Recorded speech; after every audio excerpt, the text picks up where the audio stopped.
Wow. Are we live? Are we in this? Let's go. What is going on, everybody? Welcome to the human versus AI editing showdown. This is going to be such an exciting event. We want to say first and foremost, thank you guys so much for joining us here today. I know I was looking through the public chat. We have people from all over the world. So we thank you guys so much for being here with us. I'm going to be your host. My name is Sachin. I'm actually from the OpusClip team. And here, look, at OpusClip, we're all about creating some of the best AI tech that we can for creators and businesses so that they can actually help make their visions come to life faster and more efficiently. So we wanted to use this opportunity to put our newest tool, Agent Opus, to the test against not only real pro editors, but also against other AI tools. So we're really going to be walking the walk today and putting our tools to the test and seeing really what happens here. And Agent Opus, for context, is the first ever video agent made for social media. Whether you're a creator or a thought leader, or storyteller who just doesn't like to edit, or maybe doesn't have the time to edit, Agent Opus can actually turn your scripts, your blogs, your news articles into polished videos that can actually help grow your audience and business. You guys will see momentarily really the capabilities of what Agent Opus can do, and I'm really excited to show it to you guys.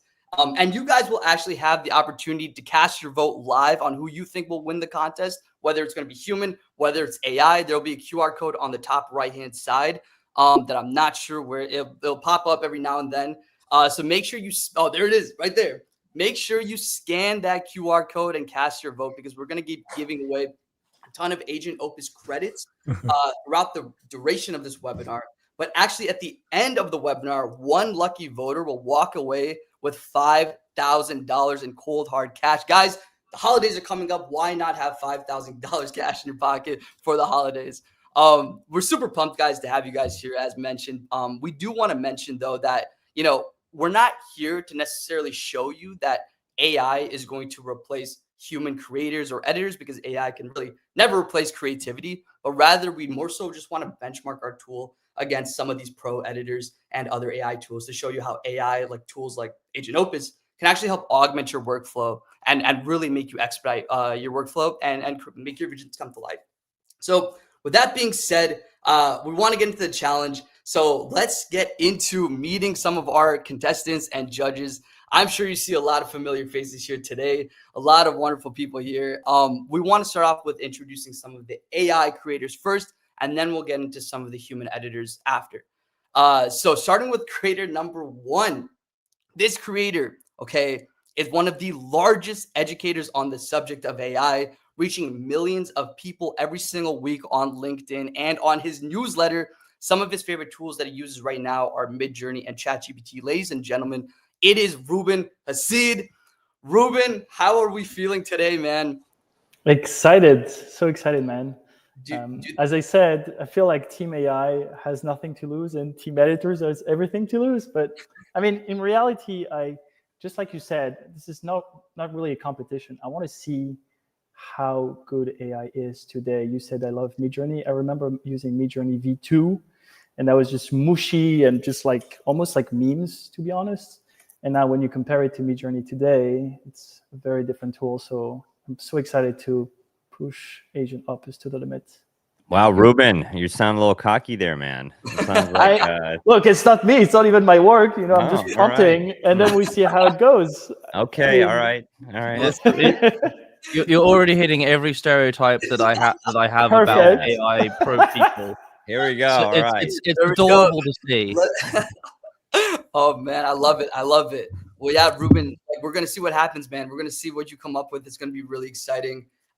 Getting into our next AI creator, guys. This creator is actually based in the Netherlands and makes tech and AI tutorials focused on creative work, side hustles, content creation, and he specializes in new AI tools and innovation. And guys, I was very fortunate enough to see him dance at Vid Summit, and he is quite a stallion on the dance floor, guys. Let's meet Dan Kieft. Dan, how are you, man? What an introduction, Sajin. Thank you so much for that. And Ruben, I have trust in our ability to use those AI tools to our advantage. Like, we got nothing to lose, and we got everything to win from seeing like how good this technology has become. So very excited for that.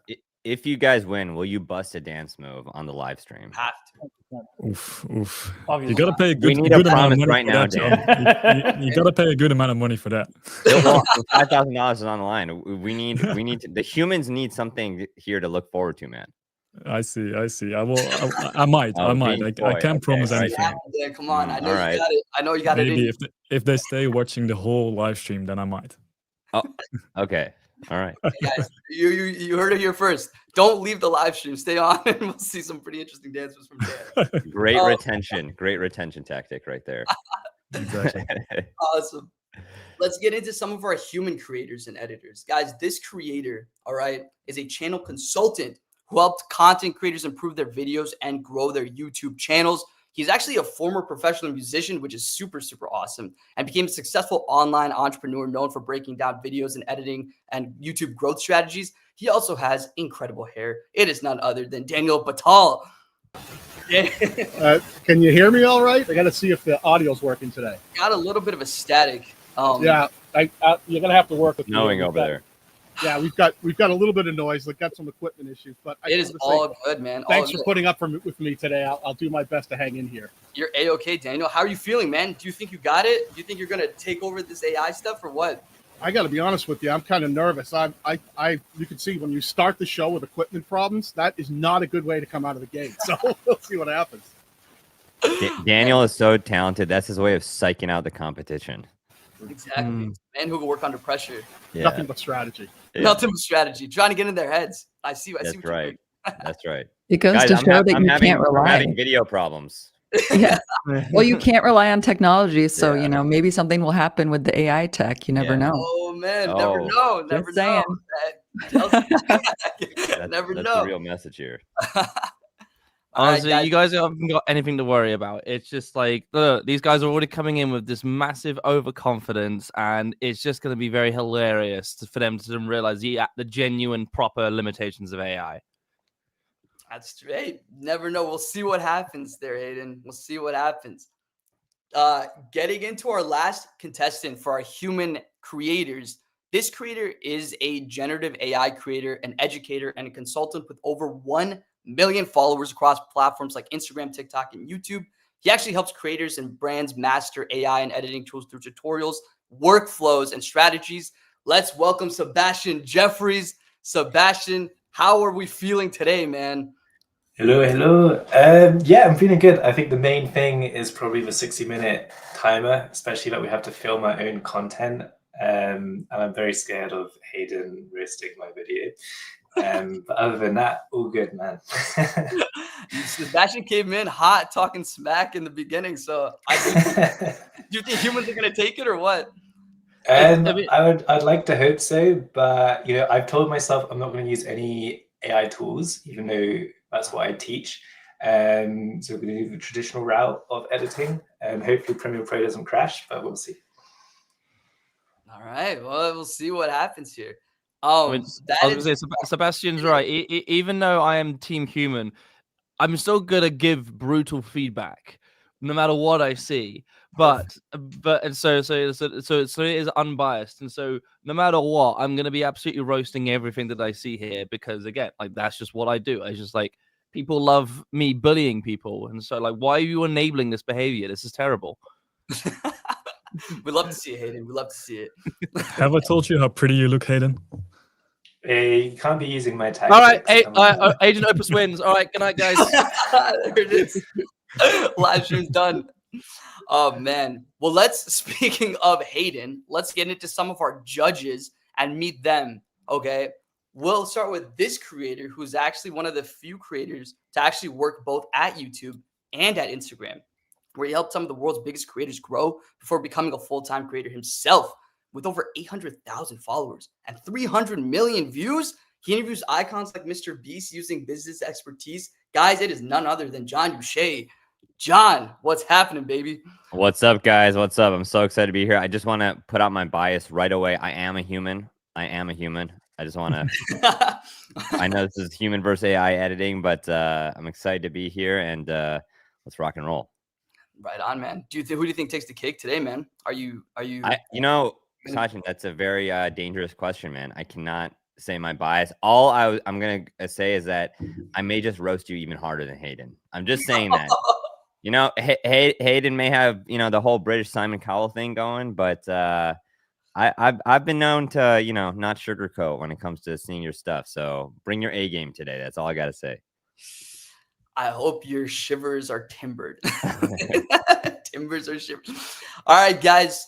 Our next judge, this person is actually an award-winning creator and an expert video editor who has empowered over 550,000 creatives with practical story-driven editing education. With 15 years of experience and an advanced mastery of Premiere Pro, After Effects, and full post-production workflows, she teaches creators how to edit with clarity, speed, and style. It is none other than Kelsey, aka PremiereGal. Kelsey, how are we feeling today? Oh my goodness. So what's interesting is I kind of have a hybrid approach, because I find that, as humans, we use some of these AI efficiency tools to like speed up our edit with like captions and other things that I use all the time to just like help, enhance the audio. So I'm curious here, and I don't know if we've talked about it yet, but Sebastian mentioned he's not using any AI tools, but are we allowed to use like enhanced tools? Like Premiere Pro has that in there. It technically is an AI technology, right? Mm-hmm. So I'm just curious, what are the limits here? But also, like, as a creator myself, I use a lot of these tools in my daily workflow in Premiere Pro. So, I'm really curious to see what both parties create from technically perspective, and then going on the side of roasting from like, do I connect? Right? Do I connect with what's being made? So I'm really curious what's going to unfold. Excited to be here. Super exciting. And yeah, we'll get into the rules like very, very soon. But yes, technically everyone can use certain AI tools, but not all AI tools. And we'll get into the nitty-gritty of that very shortly. Getting into our last judge, who you guys have heard throughout this entire live stream. This guy comes with 20 years of experience and more than 7 billion views on videos that he has edited. He's an industry leader who helped shape the editing language of modern web media. Known for crafting emotionally resonant stories, he creates videos that leave viewers with a unique and profound experience. Guys, it is none other than Hayden Hillier-Smith. Hayden, I feel like I know the answer to this, but where are we leaning today? So yeah, I obviously very much am team human, because I think trying to convince audiences to care, to make them care, is a deeply human way of thinking, to understand emotionality in that deep human level. And very much, like, again, as I'm transparent, I do use AI tools in some of my workflows, but the golden rule that I've kind of fallen into is that all of the AI tools that I use are a supporting tool, like an edit assistant to me, rather than it being an output. Such it is things like masking and also enhancing the audio and making stems and whatnot. And then even I have dabbled with using Midjourney and Runway and all of these other things, be making these graphics. And the hot take that I'm definitely going to throw in here right now is, well, it's like I looked back at that video and it's just like, oh, this is terrible. So it's like, so I finally kind of found like where the benefits of AI can be. And what I found is that AI is trying to be what is actually the goal, like the free tier test. And I have it on my shirt right here, which is you're trying to be good, fast, and cheap. But the golden rule is you cannot have all three. You can only pick two. So if they are in theory trying to have all three, I don't think that is possible. People have trying to figure this out the entire time. So, and I highly doubt it. It is just going to be fast and cheap, but I don't think it's going to be good. Well, we'll see what happens today, Hayden. Maybe your mind has changed. We'll see. Without further ado, guys, I say let's get right into the contest. We can put up the slide deck and talk a little bit more about what exactly the contest is, exact specifications for it, and get into it, guys.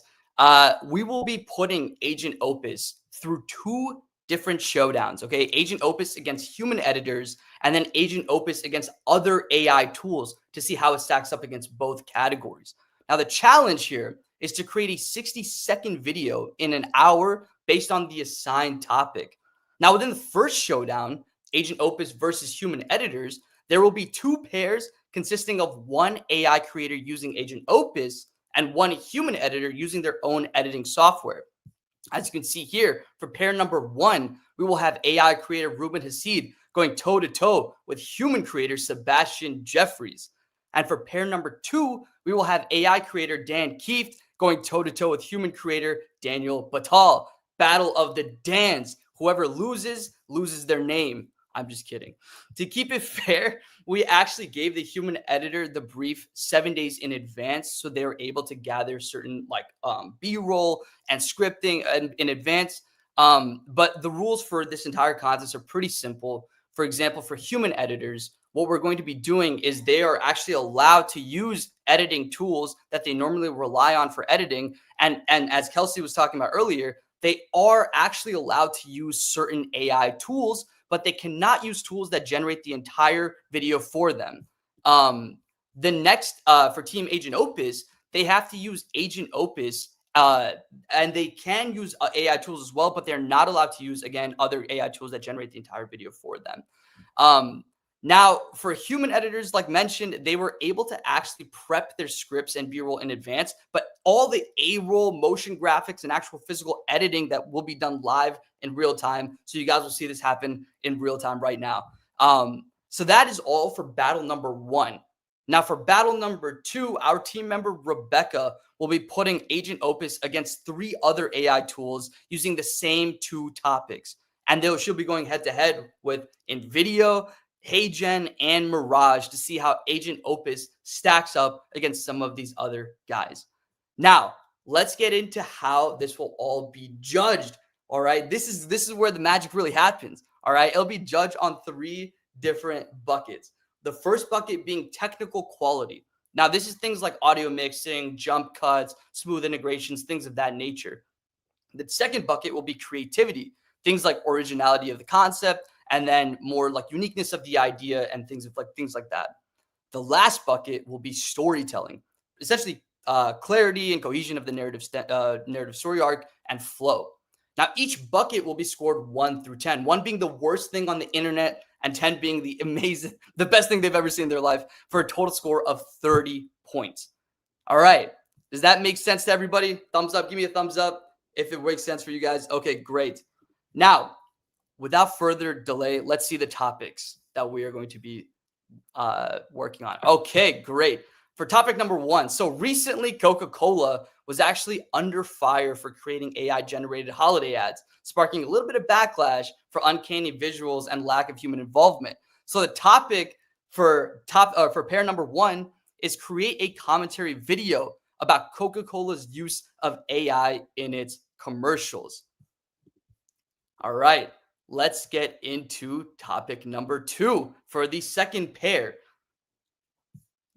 All right. So guys, obviously the holiday season is upon us. So why not use this moment to create an explainer video about the history of Santa Claus? All right. This is very topical. This is going to be very interesting. And feel free, again, we encourage everyone to use their own pizzazz and their own point of view when creating these videos. Does all this make sense to everybody? Give me a thumbs up if this makes sense to you guys. Who's ready to rumble? All right. Okay, Ruben. Whoa. Love it. Let's get the timer on the screen. All right. And your time starts now.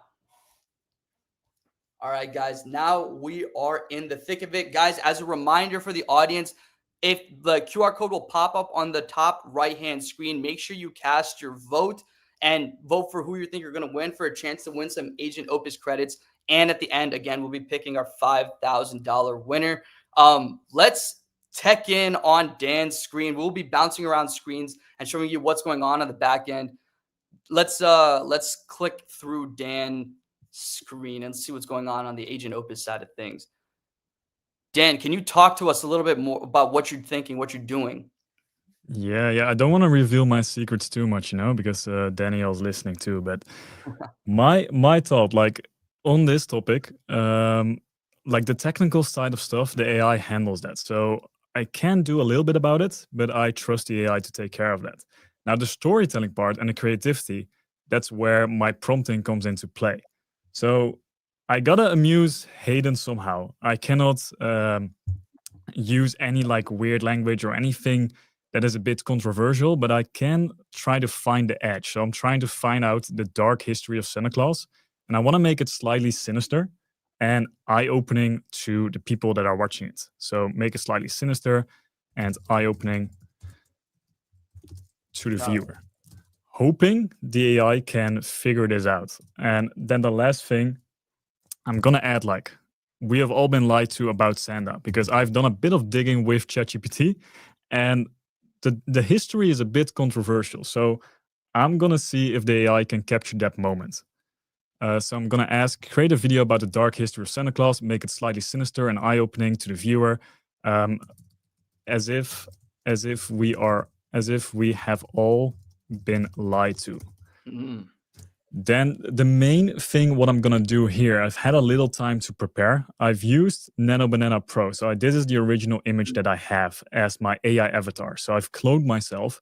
And just so you know, guys, this is live. So I'm not an AI. I know I've been getting my YouTube comments that I'm an AI.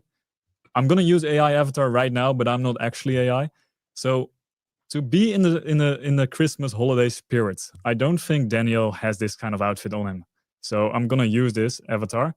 Then I have already cloned my voice right here. And basically, the next thing I gotta do is just hit enter. And that is my first video about this topic done. Now, the great thing is the agent will do all of the research. It will do all of the editing. It will find all of the assets for me. All I have to do right now is I have to just spray and pray in a sense, because like I got an hour left and this is just the first minute. So while this is still thinking, I can already go back and do a different prompt with a different topic. And I can even like import my own script. So I'm gonna write a few different prompts, few different scripts, and then I'm gonna check back in once the first video has generated, and then I can confirm the script. So after doing that, I will check back in with you, Sachin. Perfect. So you're gonna create multiple videos and pick the best one. Exactly. Easy peasy. That's a really great strategy, Dan. Let's see. Let's hop into Ruben's screen and let's see what our other AI creator is up to right now. And guys, as a reminder, we want to also make sure everyone is voting. There's actually going to be a Google form pinned to the top of the YouTube live show. So that's where we'll actually be choosing some of these winners for the AO credits. So make sure you hit that. Ruben. Yeah. Input it in. I'm done. I'm already done. I don't know what to do anymore. Just kidding. Just like Dan said, I'm just like having so much fun blasting as many agents as possible. So you see, I already have two. Very different strategy on each of them. One, it is straight up make the 60-second video. You'll be judged on creativity and storytelling. I know that LLMs, so AI loves to know what's the goal. and I'll be just checking when it needs my input. So I need to like do a little bit of multitasking. This one I took like a little bit a different approach. I said that must have an extremely clickbaity hooks that drives negative emotions because people are extremely mad at this AI commercial. Focus on why it was wrong. So I'm going deeper and deeper in giving Agent Opus clearer and clearer instructions. This is how I like to do it, like almost no instructions, slightly more instructions. And I've already opened ChatGPT and simply ask, hey, I want to be extremely clickbaity. Give me some ideas. And also you can see my own ChatGPT has been trained to the max. So it's answering very, very tactical way. It's like it's a soldier. It's like, okay, so wait. See, scriptwriter is waiting for my answer right here. Did you see it? So I'm just gonna answer what Agent Opus wants me to do. So there is the transcript. Let's do the edit. Coke, just add Coke. I would say Coca-Cola, right? Coca-Cola. Just use AI to do this. And the internet is furious. Their latest global ad, not made by artists, but by AI. I think it's easier. Wow. People are calling us up in the face to humanity, I guess. You see how I'm just like, it's all human in the loop. Like, it's like, give me some ideas, but I'm like, here's why. First, there it is. There's the M dash. There's the M dash. I know a lot of M dashes, but this is a problem. we won't see the captions. So the M dashes will probably give it a reason to like pause. So I guess this is fine. I'm just reading it so that it feels good. And Ruben, are you trying to make it feel like more in your voice, or are you trying to like just refine the script to make it a little punchier, like, or a little bit of both? So this is what's interesting. It gave me the structure. Like, I'm not going to change the structure. I otherwise is it really AI doing the work? I'm just making sure that sometimes, for example, R trained, it's passive voice. Okay. We prefer listening to active voice. Otherwise, passive voice is more boring than active voice. So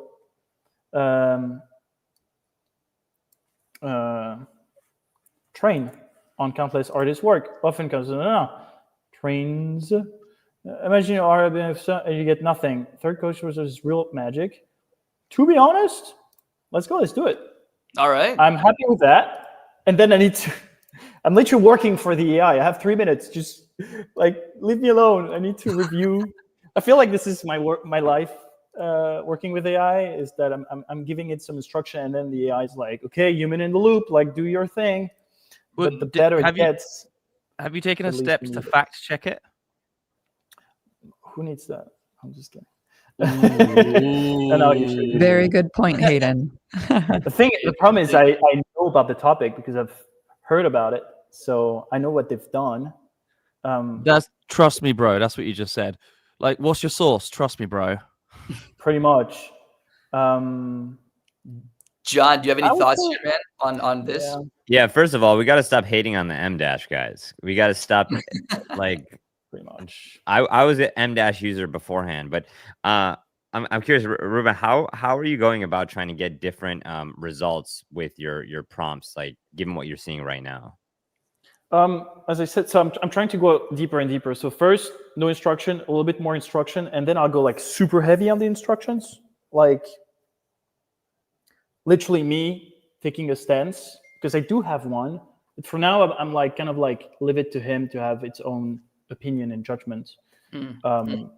But I do have an opinion. I know that they pretended to use AI. Some people said they pretended to use AI, and they didn't really, which made people even more mad somehow. More mad. Oh, who cares? So that's like, I know that's gonna be my third video that I'm gonna make. Yeah, we're interested to see. We'll check in with you, Ruben, in here just a sec. I want to check in with some of our human editors right now. Let's see Sebastian's screen and see how he's doing right now. Yo, what's up? Oh, look at this guy. Talk to us. What's going on? What are we looking at, Sebastian? Well, I've just finished recording and I'm currently now uploading the footage. And I know I said I wasn't going to use any AI tools, but I am going to use one, which is this tool called Firecut, which basically allows me to trim all the audio in my video so I can save a bit of time. And it seems to not be working, which is great. Right, cool. So I can now. But yeah, I'm cutting up the footage. I'm going to piece it up together, and then I'm going to start editing it. Do you have an idea of like how you're thinking of like how this video is going to look, or are you kind of just piecemealing it as you go through it? Just going with the vibes for now, man. I will add, so what Sebastian just did there is that's where I am seeing the usefulness of AI, where it is doing a task that actually no one wants to do, which is just cutting out all of those silences. Like, unless you're doing like a dramatic pause for effect, it's like that is a very effective way to just, for me to get to the creative part sooner. So that is where I like to see AI, where it's, again, as I said, it's kind of being my edit assistant, and so I can get to that part sooner. And Sebastian, do you have like how did you research what you were going to say? Because obviously we saw with Dan and Ruben I just use ChatGPT. I've got a script writer, so we come up with like a basic script, and then my script writer is trained on how I talk and how I do my videos. So although it's not going to be like, you know, like a specific type of video, it's going to be more in my style, if that makes sense. So that's sort of how we've done it. We come up with a base script or outline for it, and then we basically just asked AI to, you know, make it sound more like me. So that's how I've done the concept. And I know we had like 7 days to do it, but we did it last night. So right. I just find it interesting. I'm going to get a little philosophical here. A lot of times, you know, when you're making films on a topic, the thing that you go into is you're kind of investigating what is the thing I want to make a story about. And what's interesting in the approach that I'm seeing from both humans and AI right now is that you're letting AI scan the internet for things that already exist. But if you're taking it from a standpoint of enlightening people, then you have to do your own research, kind of like when you study at a university and you have to find this thing that's interesting. So I find it interesting that you're kind of flipping it around and then adding in your own information. I'm curious to see what people in the chat or Hayden or Jon have to say about this, but I'm just curious, are we just going to become an echo chamber of things that already exist on the internet? Just putting it out there. No, I agree on that. Well, I think this is one of the biggest concerns that I do have, whereas, again, like, obviously AI is able to output significantly faster than humans, but I will always reiterate that doesn't mean that it's good. And then, as I've pointed out earlier, there is the fact that as we've already shown, a majority of creators are not going to be fact checking. And with the classic, and even though they say it doesn't exist anymore, but with the highly likelihood that AI can create sort of hallucinations and be confidently incorrect a lot of the time, and then we don't fact check it, all of this misinformation is just going to be thrown out there, and that's then going to like take over the internet. So the likelihood of actually us being able to find a legitimate source and a legitimate piece of information rather than just trust me, bro, is going to be even harder, because we're just going to be overwhelmed with high chance of abundance of misinformation. And so, and then next year when we start doing like, tell me give me some information about Santa Claus. These AI things are going to be scanning all of the other AI outputs that were also wrong, and then it's going to take that as fact. And then now we've created a whole new narrative over something that we claim as history that actually probably never existed or did never happened. And that is this really dangerous sort of snake eating its Ouroboros, snake eating its own tail risk, that essentially all of the internet is going to become completely full of misinformation that it already has been for the past couple of years already. This is going to make it even worse.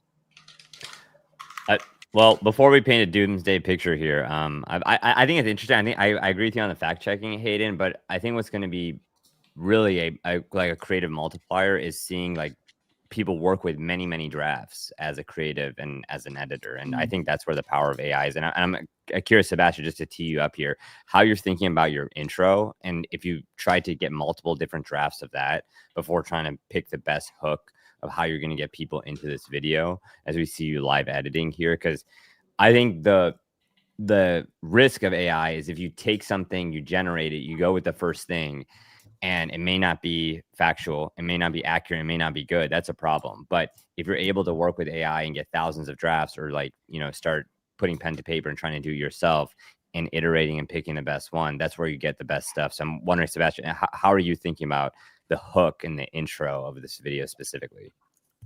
I mean, I've been doing content for like 5 years, so we sort of like understand short form content. I want to say we understand it, but we don't really understand it. So we're trying to like, hook people in with a little bit more of a disruptive hook. And then for this video, I don't usually do this, but we're saying that like I study AI, I study brands using AI or something like that, to kind of give a bit more authority to that, so it links together. And then we jump into the actual content itself, like telling all of that, and then we've got like some facts. It depends, like if I can edit it all, because there's like 40 minutes left, so it's a little bit hard to do it all in this time. But there is a bit of a structure that comes into it, and it's just like because I've been editing for so long, it's more routine. It's in the back of my head. I already know what I'm doing, but it's whether or not I can execute it in this amount of time. Well, we'll see what happens here, Sebastian. We're excited to check it out. Before we jump into you, Daniel, we actually want to see Rebecca and Agent Opus against the other AI tools right now and see what's going on her end. Sounds good. Thanks, Sachin. Thanks, everyone. Hi, everyone. I'm Rebecca. I know that a lot of you know that there are a handful of other AI tools in the market that does similar things where they turn like script and articles or ideas in general into videos. And a lot of you are wondering how Agent Opus stands out from the crowd, or how Agent Opus is different from them. So we thought, what better ways to show you than doing a head-to-head direct comparison during a live stream. So what I'm going to do in a minute is I'm going to use the same prompt and feed them into InVideo, HeyGen, and Mirage. And towards the end, we'll watch the video together and you'll be the judge to decide which tool performs the best. All right, let's start with InVideo. This is the InVideo dashboard. What I'm going to do is I'm going to first create a Santa Claus video, and I'm going to use the same prompt from Dan. And over here, I'm actually going to use this AI twin that I created beforehand using the image of our creative director, Emmett. All right, so this is the first project. And now I'm going to feed in the second project, which is the Coca-Cola. I'm actually coming back to InVideo in a minute because it would ask me to confirm one thing before proceed. All right, same thing for this. I just copy and pasted the prompt used by Ruben. Coca-Cola, about the AI commercial from Coca-Cola, clickbaity. All right, generate my video. Now let's move to HeyGen. This is HeyGen's AI video agent. I think they launched it recently for the same purpose. Again, very similar thing. I'm going to use the same prompt, create a 60-second video about the AI commercial from Coca-Cola. And same thing, I'm going to use Emmett as the AI avatar so that everyone can see how lifelike or how not lifelike the tools can create for AI avatar. I'm actually going to select the time limit to less than 60 seconds. I think this is what I like about HeyGen. It can, it allows you to, select the time duration limit. Same thing for the Santa Claus one. Let me share this tab instead. I'm going to use the same prompt. Create a video about a history of Santa Claus, make it slightly sinister and eye-opening. And for this one, I'm going to upload 2 of my assets that I uploaded previously. So this is something that I think unique to Agent Opus and HeyGen, where you can upload your own B-rolls and other assets to be included in the final output, whereas InVideo and Mirage do not allow you to do so. All right, same thing. I'm going to select 60 seconds as the video duration. Last bit is to use Mirage. before I go back to HeyGen and InVideo to confirm two things. So one thing that's very different about Mirage, which is I think the rebranded version of Captions AI, is that it does not allow you to write a prompt. Rather, you have to put in a full script. And the whole user journey is very different. So what I'm going to do here is I'm going to copy and paste this transcript or script from one project created by Dan, I believe. And then what I need to do is I need to pick an actor with the voice. Again, same thing. I'm going to pick Emmett. And then I need to generate audio first and then pick which audio sounds the best before I can go and create the video myself. All right. As we're waiting for the audio to generate, I am going to paste the script of the other project from Ruben's, I believe, over here. Same thing, I'm going to use Emmett actor and then generate audio. All right. I'm going back to InVideo so that everyone can take a look at how like the user journey of InVideo. So this is what InVideo will show you after you type in the prompt. It would ask you if everything looks good. Actually, it wants me to create an 8-minute video, but it's a little bit too long for the live stream. So I'm going to click 45 seconds and TikTok. And to make things fair, I'm going to use their best model for this. Oh, duration 1 minute, TikTok. Cool. All right. All right. I think that's all right now. It's just, the game of the waiting. All right. Thank you, Rebecca. We'll check in with you in just a sec. We want to see our last human creator, Mr. Daniel. Let's see what your screen looks like, my friend. Oh, my goodness. Look at this. Talk to us. What are we looking at here, man? I didn't know you were related to Santa Claus, but I can see the resemblance a little bit. Yeah. Wait, you got the outfit? Is the mic still working here? I apologize. Yeah, we can hear you, man. We can hear you. Perfect. Yeah. So I set up a little side studio in my other office and put on a Santa suit and filmed some A-roll here. And the trick is trying to put together something quickly. I had a loose script to follow, but trying to get 60 seconds as a target and tell a story is, man, I like short form content, but it's a trick. It's a trick here. It's definitely testing my abilities. Yeah, I can imagine. I mean, we've heard that from you, Daniel, and we heard that from Sebastian. It sounds like the time limit of 60 minutes seems to be like the deciding factor here. I got to give Daniel a lot of props because I think, with Sebastian, we were talking a lot about like a verbal hook and like how we want to think about like writing it and getting people in with that. Daniel, I'm giving you credit because I think you're trying to get people in with a visual hook. And I don't know where you found that outfit and if you bought it in time for this or what. But, the fact that you're already dressing up as Santa Claus and trying to get people in and give them something different than just a normal talking head and normal outfit, I'm interested to see how this one plays out. Yeah, that's just my usual wardrobe I wear around the house on the weekend. So I try to look cool on YouTube. Oh, that's the Tuesday outfit. Got it. Yeah, that's Casual Tuesday. Yeah, just casual Tuesday. Just seeing Santa go into the local Starbucks or whatever you have there. Yep.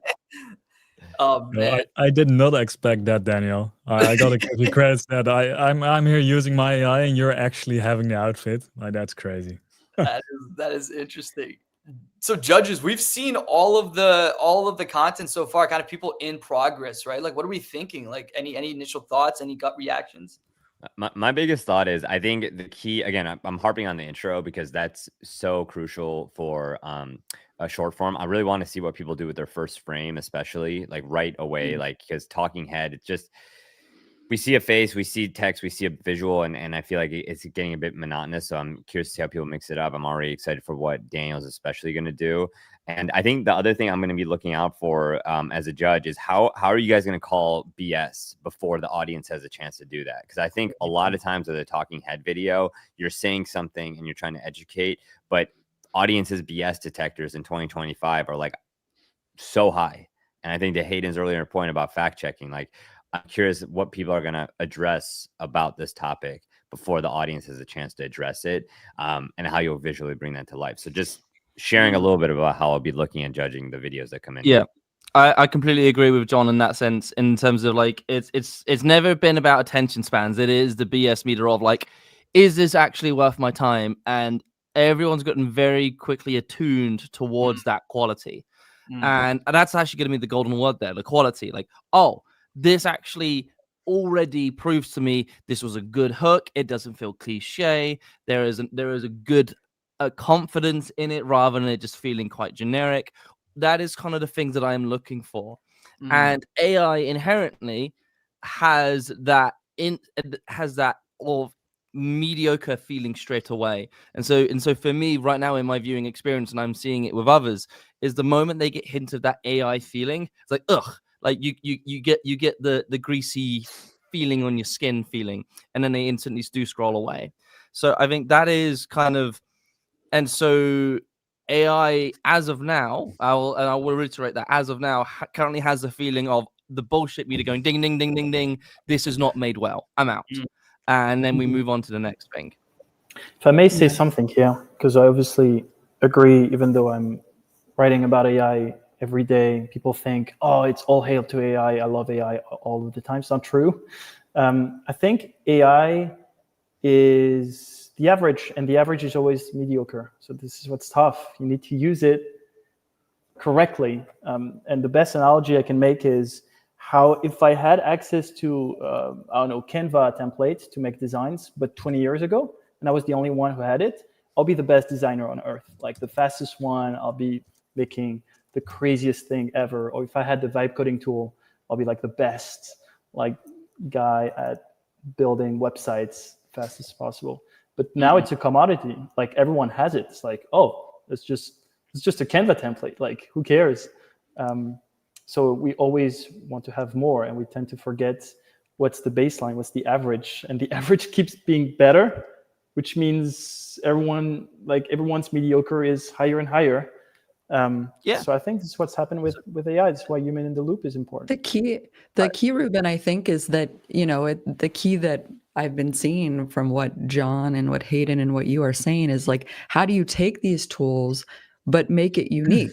So people, it's like, I haven't seen that perspective before.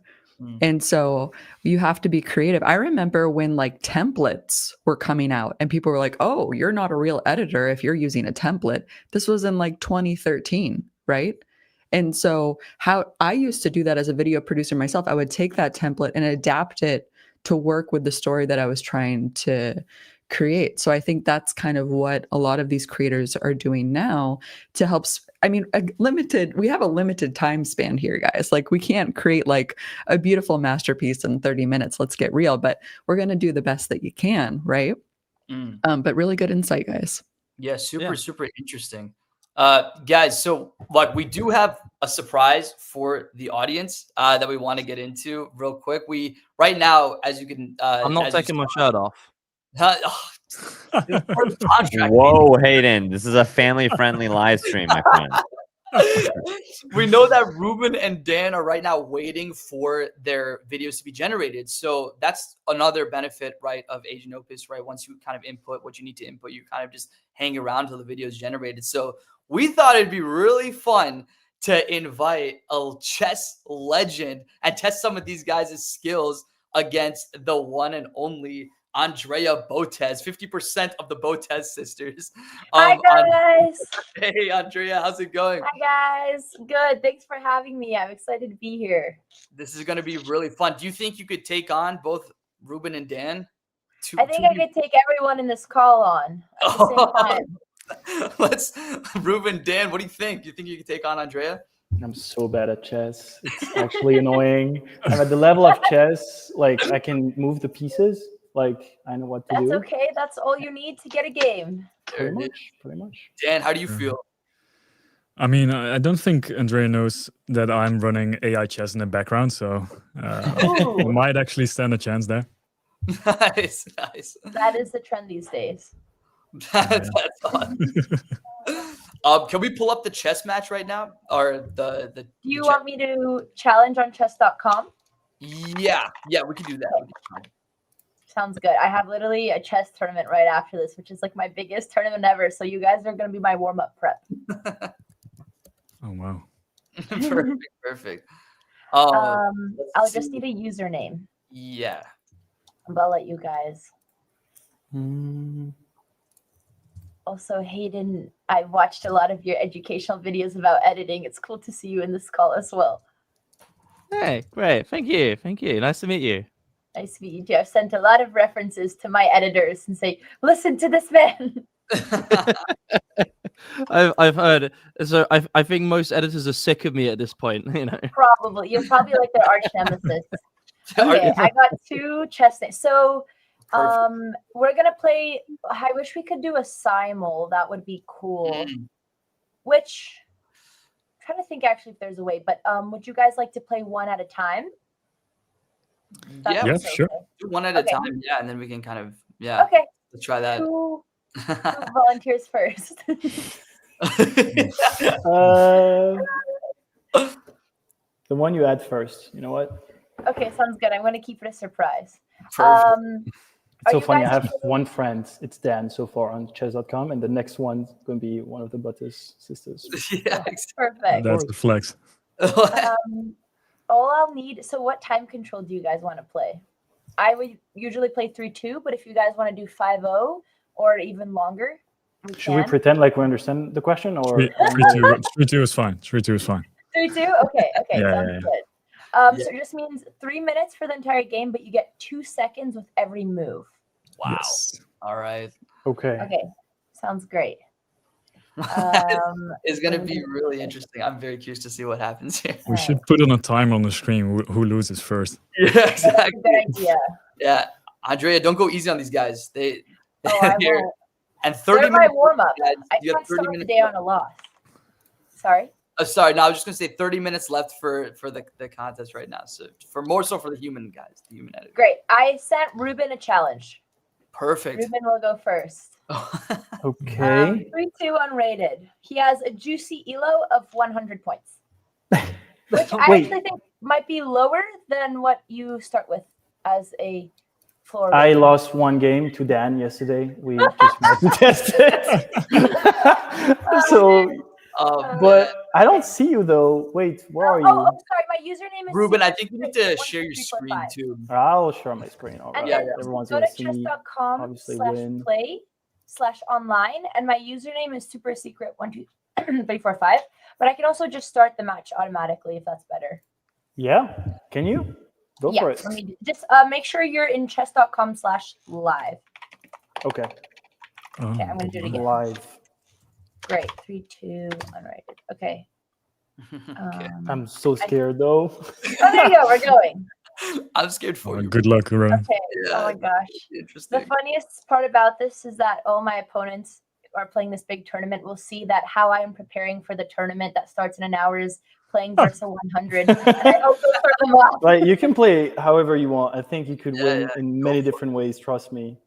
Okay, so go ahead. I was gonna Sorry. say, Andrea, as you play, we're curious to hear your thoughts on this whole like AI versus human editing. Like, do you have any opinions of who you think's gonna win this challenge today? Whether it's the AI creators or the human editors?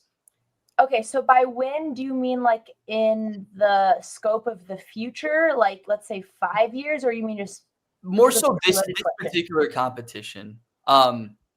More so like this particular like Agent Opus versus the human editors. Okay, got it. So as in, sorry, just the way you're phrasing the question. So you mean just people using OpusClips to help edit their content versus like actual editors? Is what you mean? Yeah. Well, more so like so we have like right now a split between like some of these contestants, people who are just using Agent Opus, like one of our Got it. AI tools, and then people who are just using their normal editing software to generate Got a it. video. So Is there any way I can see any of that? Sorry, I was given no context. no, into you're good. Shell You're and good. You're chess good. and trash talk. But I would love, in general, like obviously a lot of our editors are using OpusClip, and it also really helps me as I edit a lot of my own content. The best thing that would help was like if I could see one or two, because obviously I can't judge something without seeing it. They're going to be working on it right now, so there's nothing to see yet. Got but it. Stick around and you'll see it all. But maybe you, like in terms of like just overall like edit like AI in the I editing. can give you my best answer. So I don't think necessarily I can judge who can win, but I can tell you that I think it'll just come down to whoever is the most creative, and I don't think that will necessarily change with, or how, let me try to think how you phrase this correctly.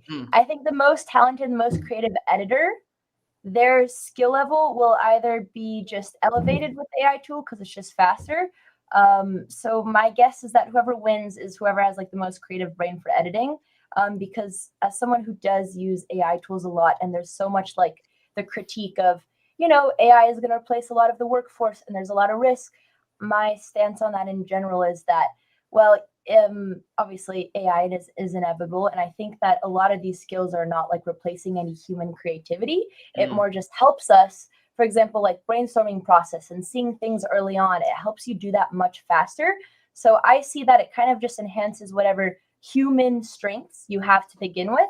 So my guess is that whoever is like the most creative editor is going to win. And then that the OpusClip is simply going to help them just like bolster their tools. But it really comes down to how they're using it, which is more of a subjective answer, but that's the best answer. Totally. No, that's totally fair. We really appreciate it.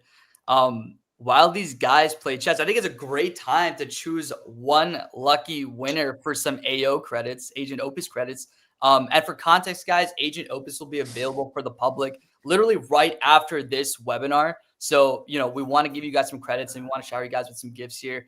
Are we ready on our end to kind of find a winner? In just a second here, we'll choose a winner, but yeah, maybe give it like a couple minutes. Who you guys think is gonna win this chess match though? This is interesting. Andre, are you just like? Dude, I haven't played chess in like 5 years. I'm so focused. That was way harder than I'm pretty than cool. doing the opposite. Like I don't know. I don't even know. My brain is melting. Like you're doing great. You haven't lost your queen yet. Who is super secret? Is that you?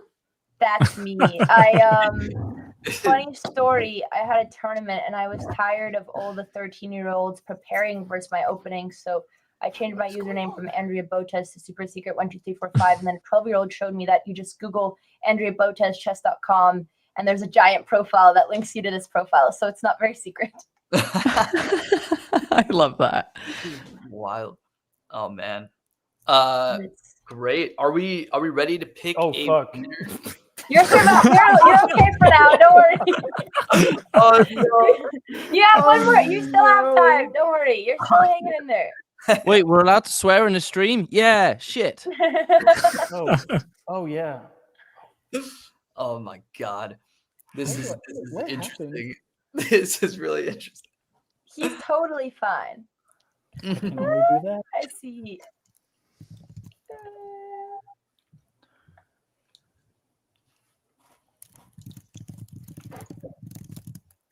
All right, guys, we are going to choose a winner for some Agent Opus credits, and it'll be popped up on the screen. Can we get a drum roll, please?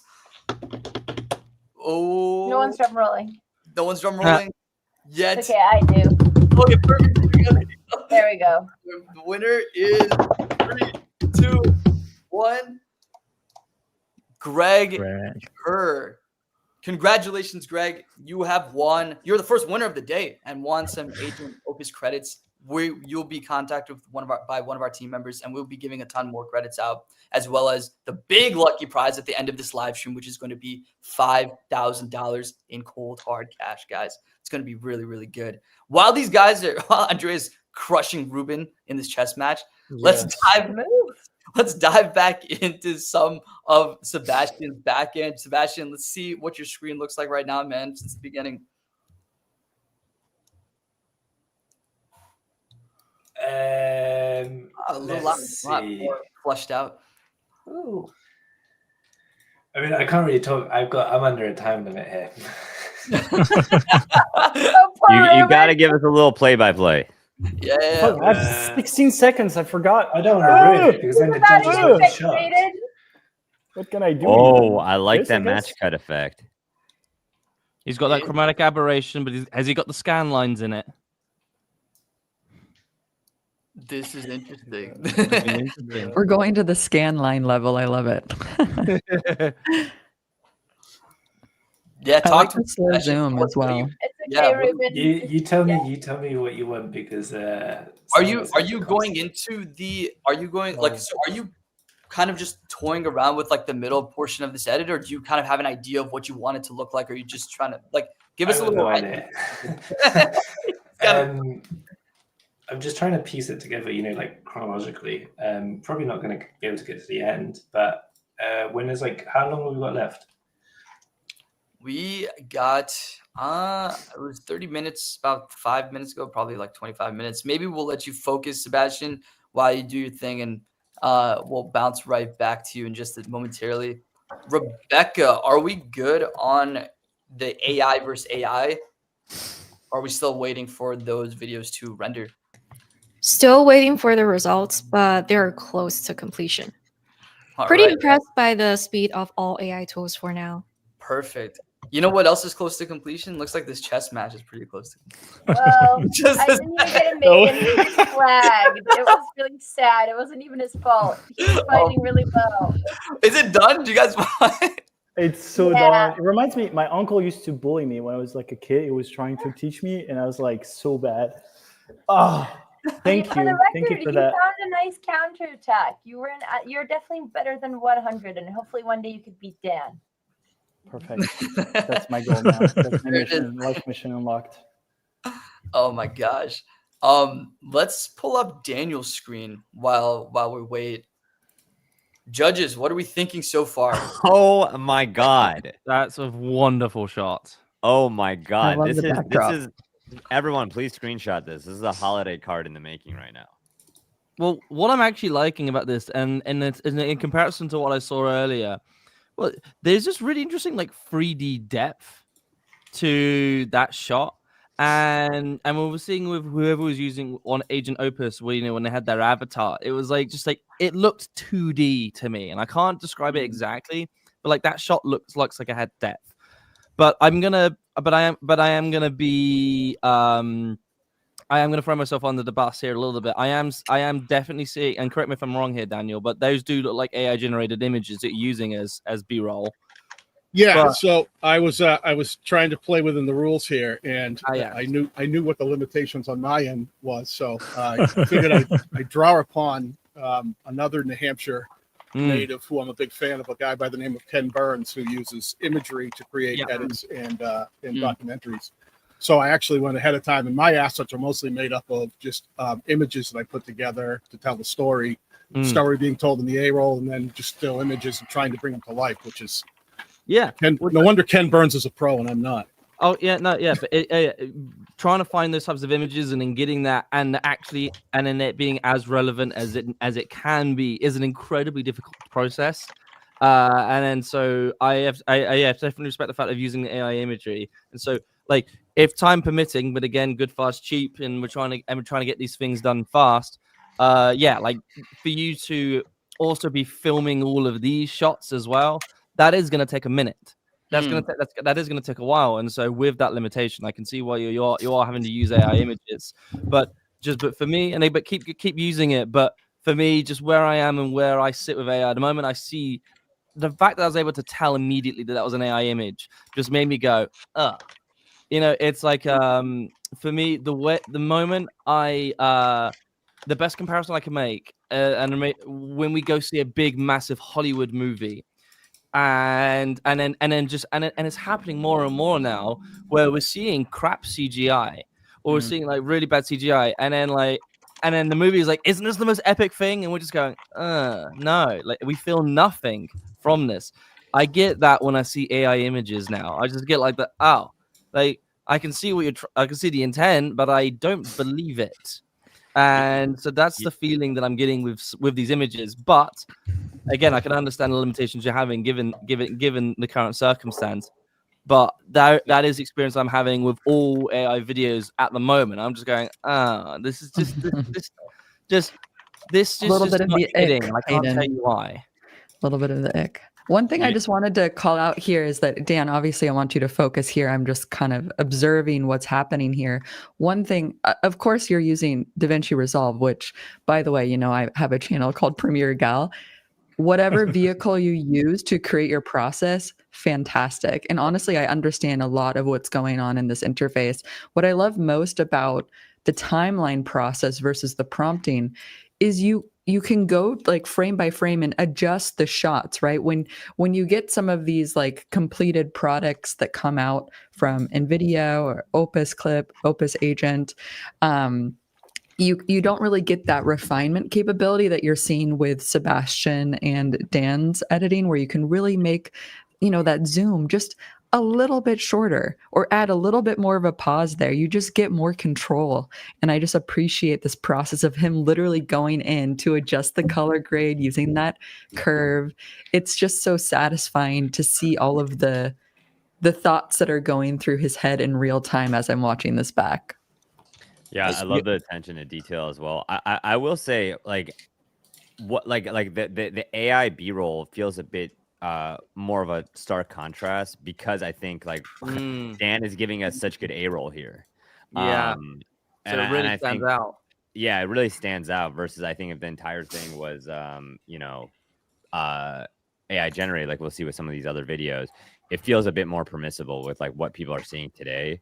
But I'm really curious, like how Daniel, you're gonna make your A-roll work with text on screen. If you're adding that, I'm seeing your timeline right now. I see mostly, the graphics going towards the B-roll shots, but I think that's one thing that I'm going to be looking at when we get to the judging section is like, how are you using you on screen with text, graphics, or animations in the time allotted?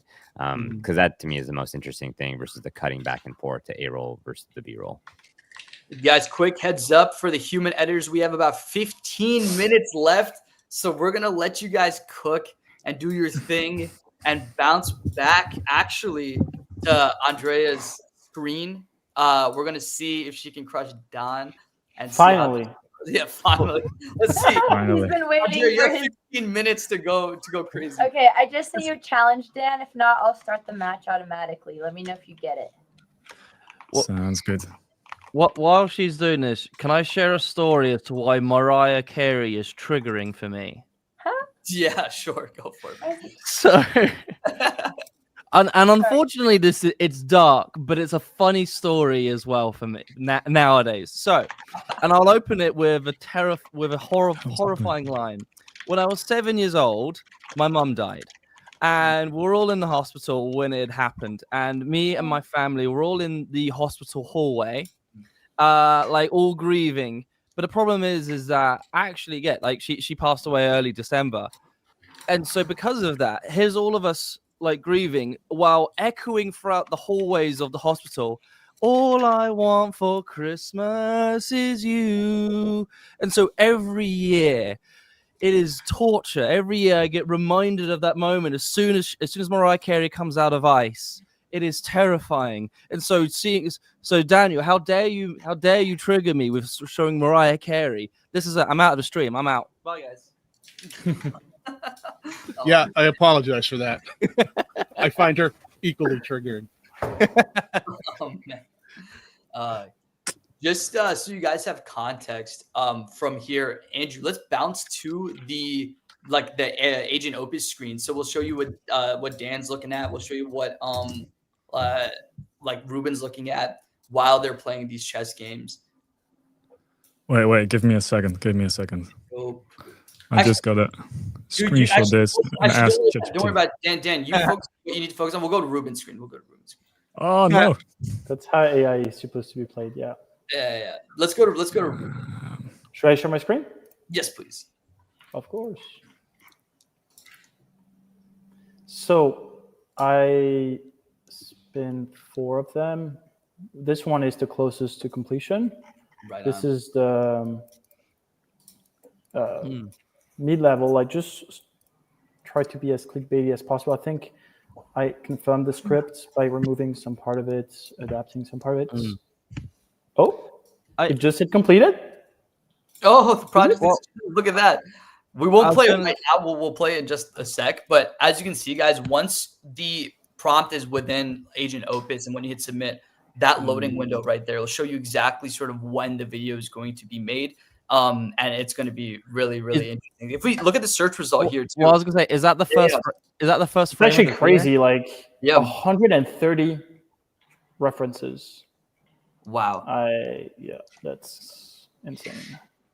Very, very interesting. And it's pulling in real world assets, guys. Like these are really, really interesting. And this is one of the benefits of using tools like Agent Opus, where you can pull together fast amount of assets at a high quantity, like very, very quickly, right? And be Look able at to this one, content.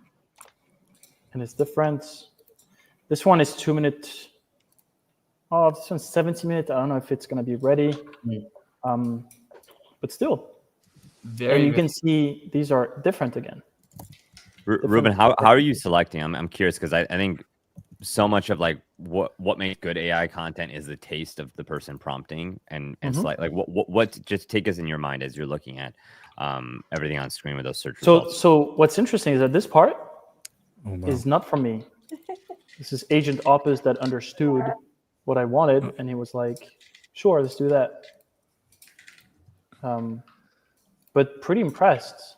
I mean, I think this is where it's going. You give it some direction.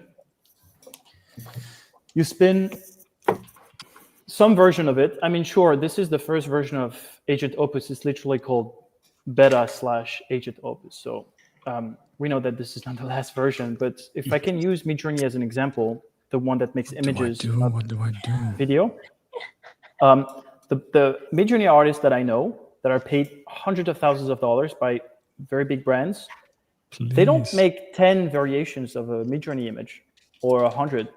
They literally make thousands of images, like thousands. Thousands of images.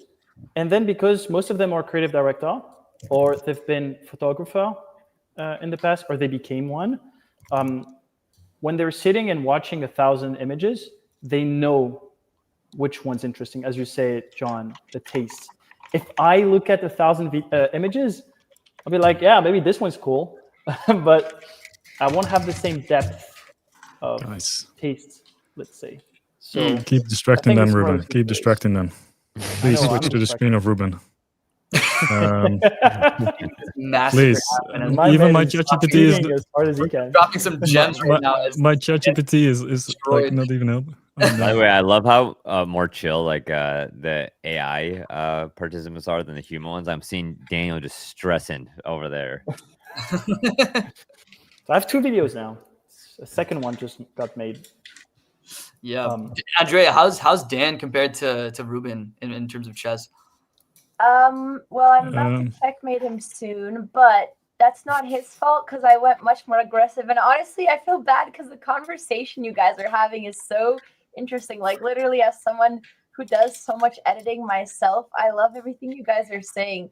And I want you guys to be invested. And I set up a tricky tactic and I just hear, oh no, oh God, what do I do? I feel so bad. Andrea, if you could give these guys a piece of advice for playing chess, what would you give them? What's like the best piece of advice you can give them? Well, at this level, truth is check for undefended pieces and do puzzle rush, because the only way that you're losing games at lower elo is because you're blundering a piece. So it's always do more chess puzzles, which is unfortunately not the most fun, but. Oh man. Good advice. Good advice. That's good advice. Wow. Can I change the topic just really quickly? I was just wondering if somebody could clarify if Agent Opus and the results that we get, is it using AI to generate some of the content, or is it pulling only like stock video? Like, I just wanted clarification on that. Yeah, it's using a mixture. Rebecca can probably talk a little bit more about it while she's on screen. Yeah, that's a very good question. As Thatcher mentioned, it's a mixture, using a mixture of real world assets as well as AI generated content. And for AI generated content, it's not completely, AI generated without any grounding. We would take the real world assets and then add a layer of AI motion graphics to it to make it more factual.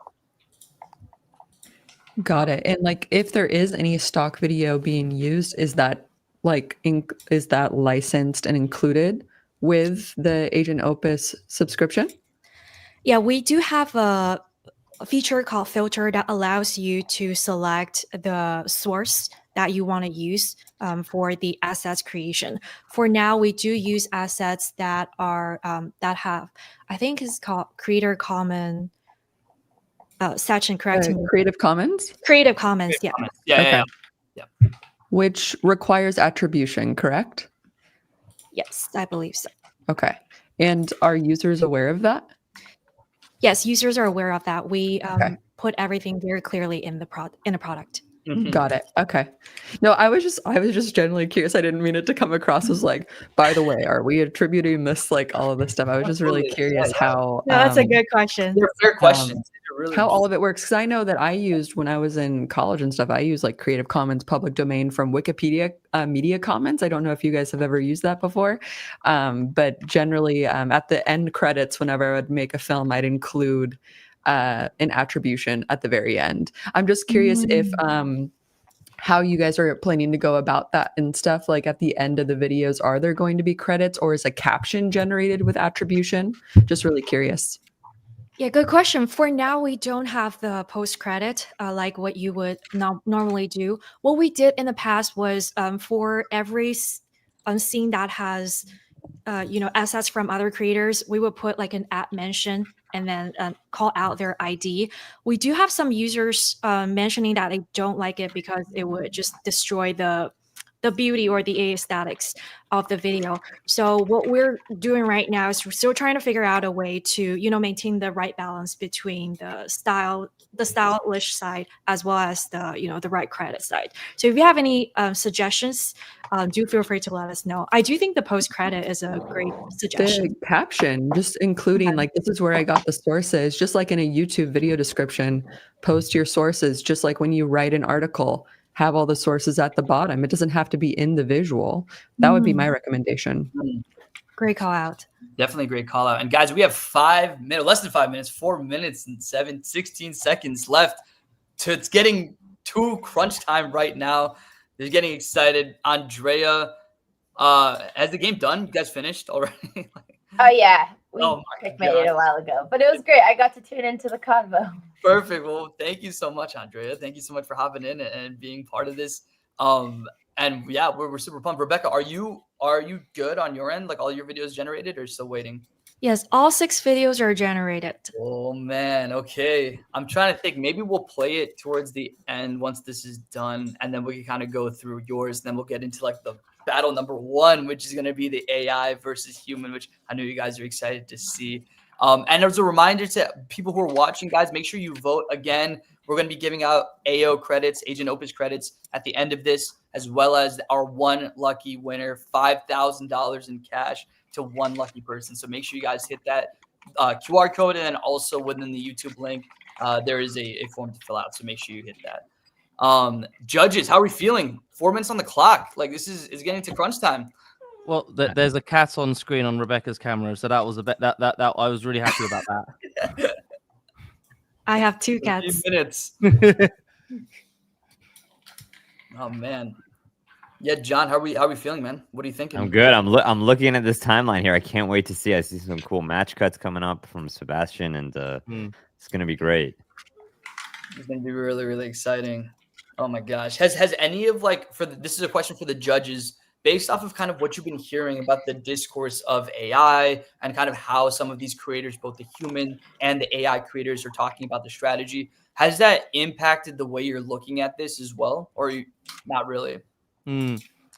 I think as even though I've been very sort of aggressive on this, like as an AI centrist, I think a lot of my opinions still have kind of been confirmed. I would say in terms of what I was expecting, but I'm also interested. I'm enjoying seeing what Sebastian was doing in there. But I think being part of this discussion and then debating it with people on the opposite end of the spectrum, those are the discussions that I like to have. And so I've actually just been really enjoying just like seeing the opposite end of the spectrum. So my opinion is not in an echo chamber. Yeah. I think it's all going to come back to, and I can't wait to see what these edits look like in 2 minutes. Daniel looking good at Santa there, but I honestly think the heart of this conversation. I got a question. Do we have to export before or after? You could export after the timeline, the time limit. That's fine. He just got an extra 2 minutes. Yes, Sebastian, we'll give you some extra time there. It's fine. I will also say, I will point out, I don't know who said it specifically, but I will also acknowledge the fact that the human editors are stressing the fuck out, whereas the AI editors have they've had a cup of tea, they played a game of chess. I will acknowledge that. That was a I good... mean, I'm stressing though. I got like so many different options to choose from. So I'm like, which video do I have to choose? So, and that's gonna be that's gonna be the part of the gamble that's gonna be so interesting. Like, if you haven't watched them yet, it's like that's gonna be the gamble. Like, we are going to see, if I'm correct, we're going to see the output of that AI thing blind. Like, all of us going to go into it blind. So I'm excited to see what that will be. Absolutely. I'm also excited by the fact, Hayden, that like we're kind of in the middle of like a shift in the industry too. Like we're seeing this live, and like the tools that are evolving. Like, isn't it kind of exciting to be like, okay, so like now we have access to use these tools to craft our story and experiment. So it's kind of a unique experiment that we're witnessing right now. So I'm curious to see what AI team produces. I had a really interesting conversation on that with April Lind about up. Time is up, guys. I'll hold my opinion. Okay, time is up. We are out of time, guys. How does it feel to be done? Like a lot of stress coming from the human side, but how does it feel, guys? How are you doing? You good? You okay? I'm all right. Oh man, I knew he was an AI robot. Make sure you guys export your videos and put them to the link. We will actually start off showcasing the AI versus AI videos. I have a question. Yeah, go for it. What's your question? Because I have multiple videos, so which one should I pick? Pick your favorite one, Seb. Pick whichever one you like the best, whichever one you think is going to help you win this contest. Pick the one that you think is going to sort out. But we will, to give these guys time to export and upload into the link, we'll actually look through the AI versus AI videos first, so we can switch to Rebecca's screen, and then we'll hear some judges' discourse regarding the AI versus AI. So let's move to Rebecca's. I believe we will have Andrew to share the results. All right.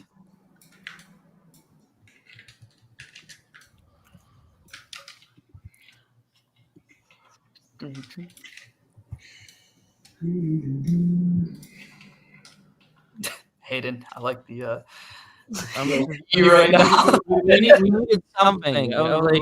It was just silent.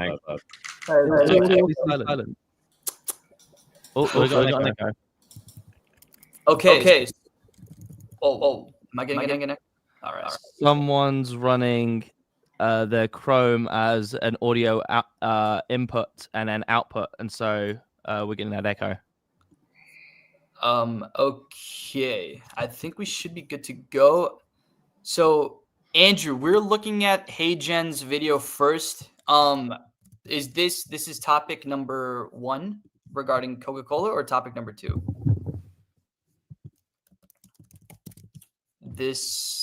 I guess we'll find out. I guess we'll do a blind test.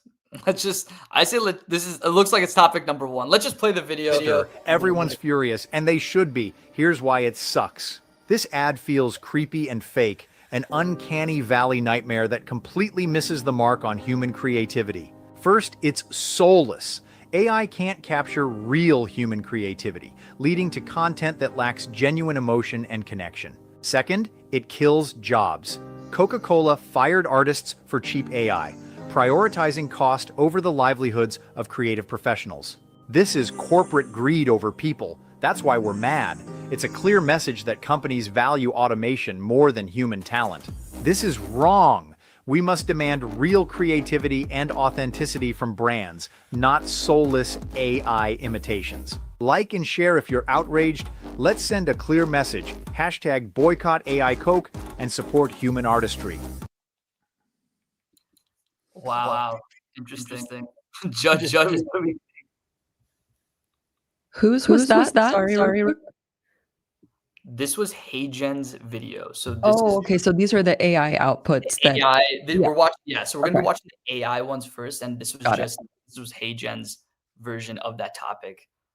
But what did we think about that? Yeah, should we have each judge to score based on the 3 dimensions first? Yeah, I think maybe we do that at the end once they've seen Okay, every sounds video. good. But maybe just get some initial gut reaction thoughts. It kind of reminds me of, like in Selling Sunset series where like you're kind of told how to feel, wherein like the music comes in, like some dramatic happens, and then it's like, I'm frustrated. And it's like, it doesn't really allow you to think. So that's my initial thought. Interesting. Yeah, I felt like it was very straightforward. It like did the job without like it executed without emotion. And like I'm definitely gonna dock some points for that before, just sharing before we get into scoring. But I mean, it's interesting to see like how literal it took the prompt and what it delivered on what we saw right there. It didn't have an opinion. Yeah, that's it's like why did that video need to exist in terms of it, and then of course obviously it didn't cut to any of the AI ad as well, so that was just interesting to see that it generated those videos. Like I actually found the robot coming in and taking that. I found that funny, like in a like a. And I kind of agree with John, where it's like it took the prompt a bit too literally, and I actually kind of, but not funny as in I'm laughing with. I was laughing at it. Interesting. Wow, sounds like out the gate, this one might. I'm curious to see what the score is going to be at the end of this. We have InVideo next. Let's see if we're able to recover some points here on the InVideo side. Coca-Cola just fired 45 artists to replace them with 5 AI specialists, and somehow spent the same amount of money. But here's what's really making people furious. They cut production time from a year to a month, destroyed 50 jobs, and their AI head literally said, "The genie is out of the bottle and you're not putting it back in." Meanwhile, generating just 1,000 AI images creates the same carbon emissions as driving 4 miles, and data centers are gobbling power like never before. The backlash has been brutal. Artists called the spot soulless trash, creatives demanded boycotts, and public sentiment plunged from about 24% positive to roughly 10% after the launch. This is year 2 of Coca-Cola's AI Christmas disaster, a repeat of uncanny faces and awkward imagery, yet the company doubled down anyway. The real magic tagline at the end? Pure corporate gaslighting, trading human warmth for hollow pixels. If you think creativity shouldn't be replaced by algorithms, share this and join the call to protect artists. Wow. I have to say some part of it was not true, but I have to say it. Well, the most human part of that video was the fact that the music was too loud. Which oddly happens way too often with human editors. so it got that part right. There it is. Do you guys think that this was better or worse than what you just saw with HeyGen?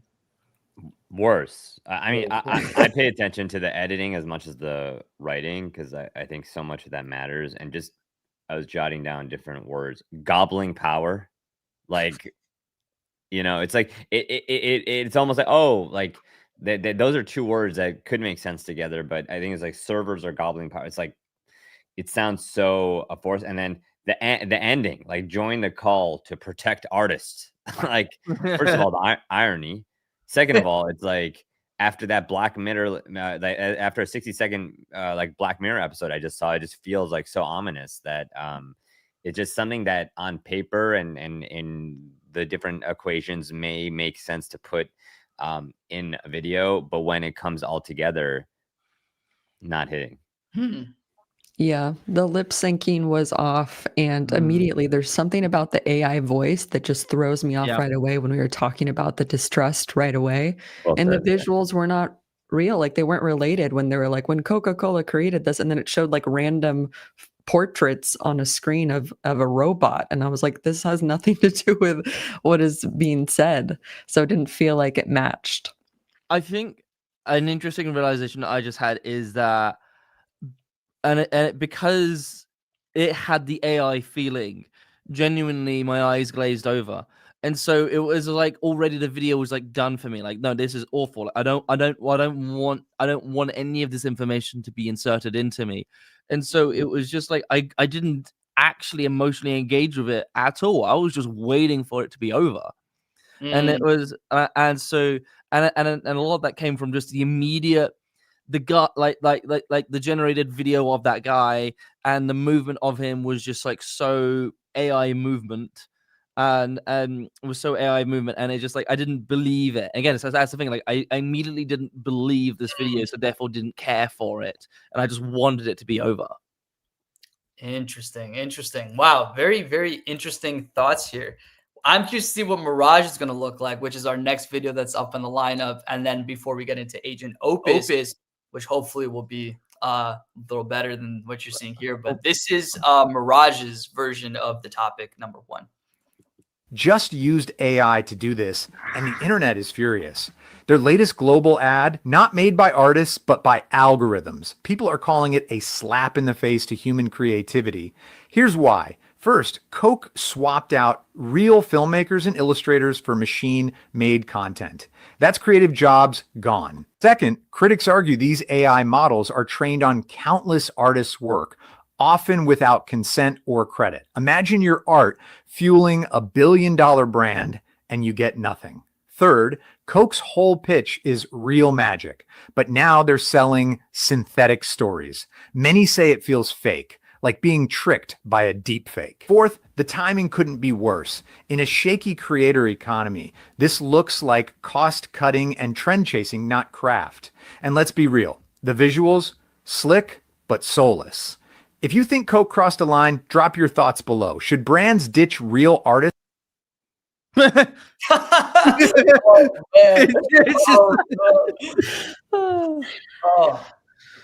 do we think? The thing that I noticed was like it was trying to recreate like head movement, and it overcorrected it, and like and it's a thing that people make fun of with actors, where it's like when they're trying to perform and like it's coming, the monster's on its way, like it started overdoing like the head shaking, and I found that really distracting. And then also just because I'm really good with pattern recognition, it was kind of the same head movement. So it was like 1, 2, 3, 1, 2, 3, 1, 2, 3, 1, 2, 3. Like it was doing the same movement.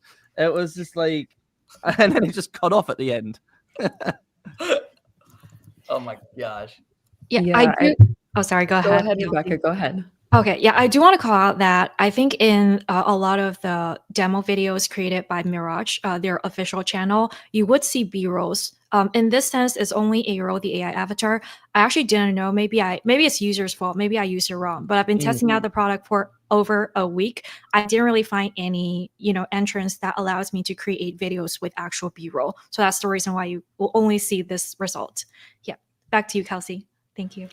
Oh, I was just going to say, like, it just kind of looked like, again, some of the pacing, like I said before, and some of the word choices were a little bit odd. For example, when it was describing the visuals, it said slick but soulless. And the way that it was said was just odd. Like it didn't have an opinion about it. It was just like, it was slick but soulless. And it didn't have that kind of intentionality behind what was being said, even though there was no visuals or whatnot.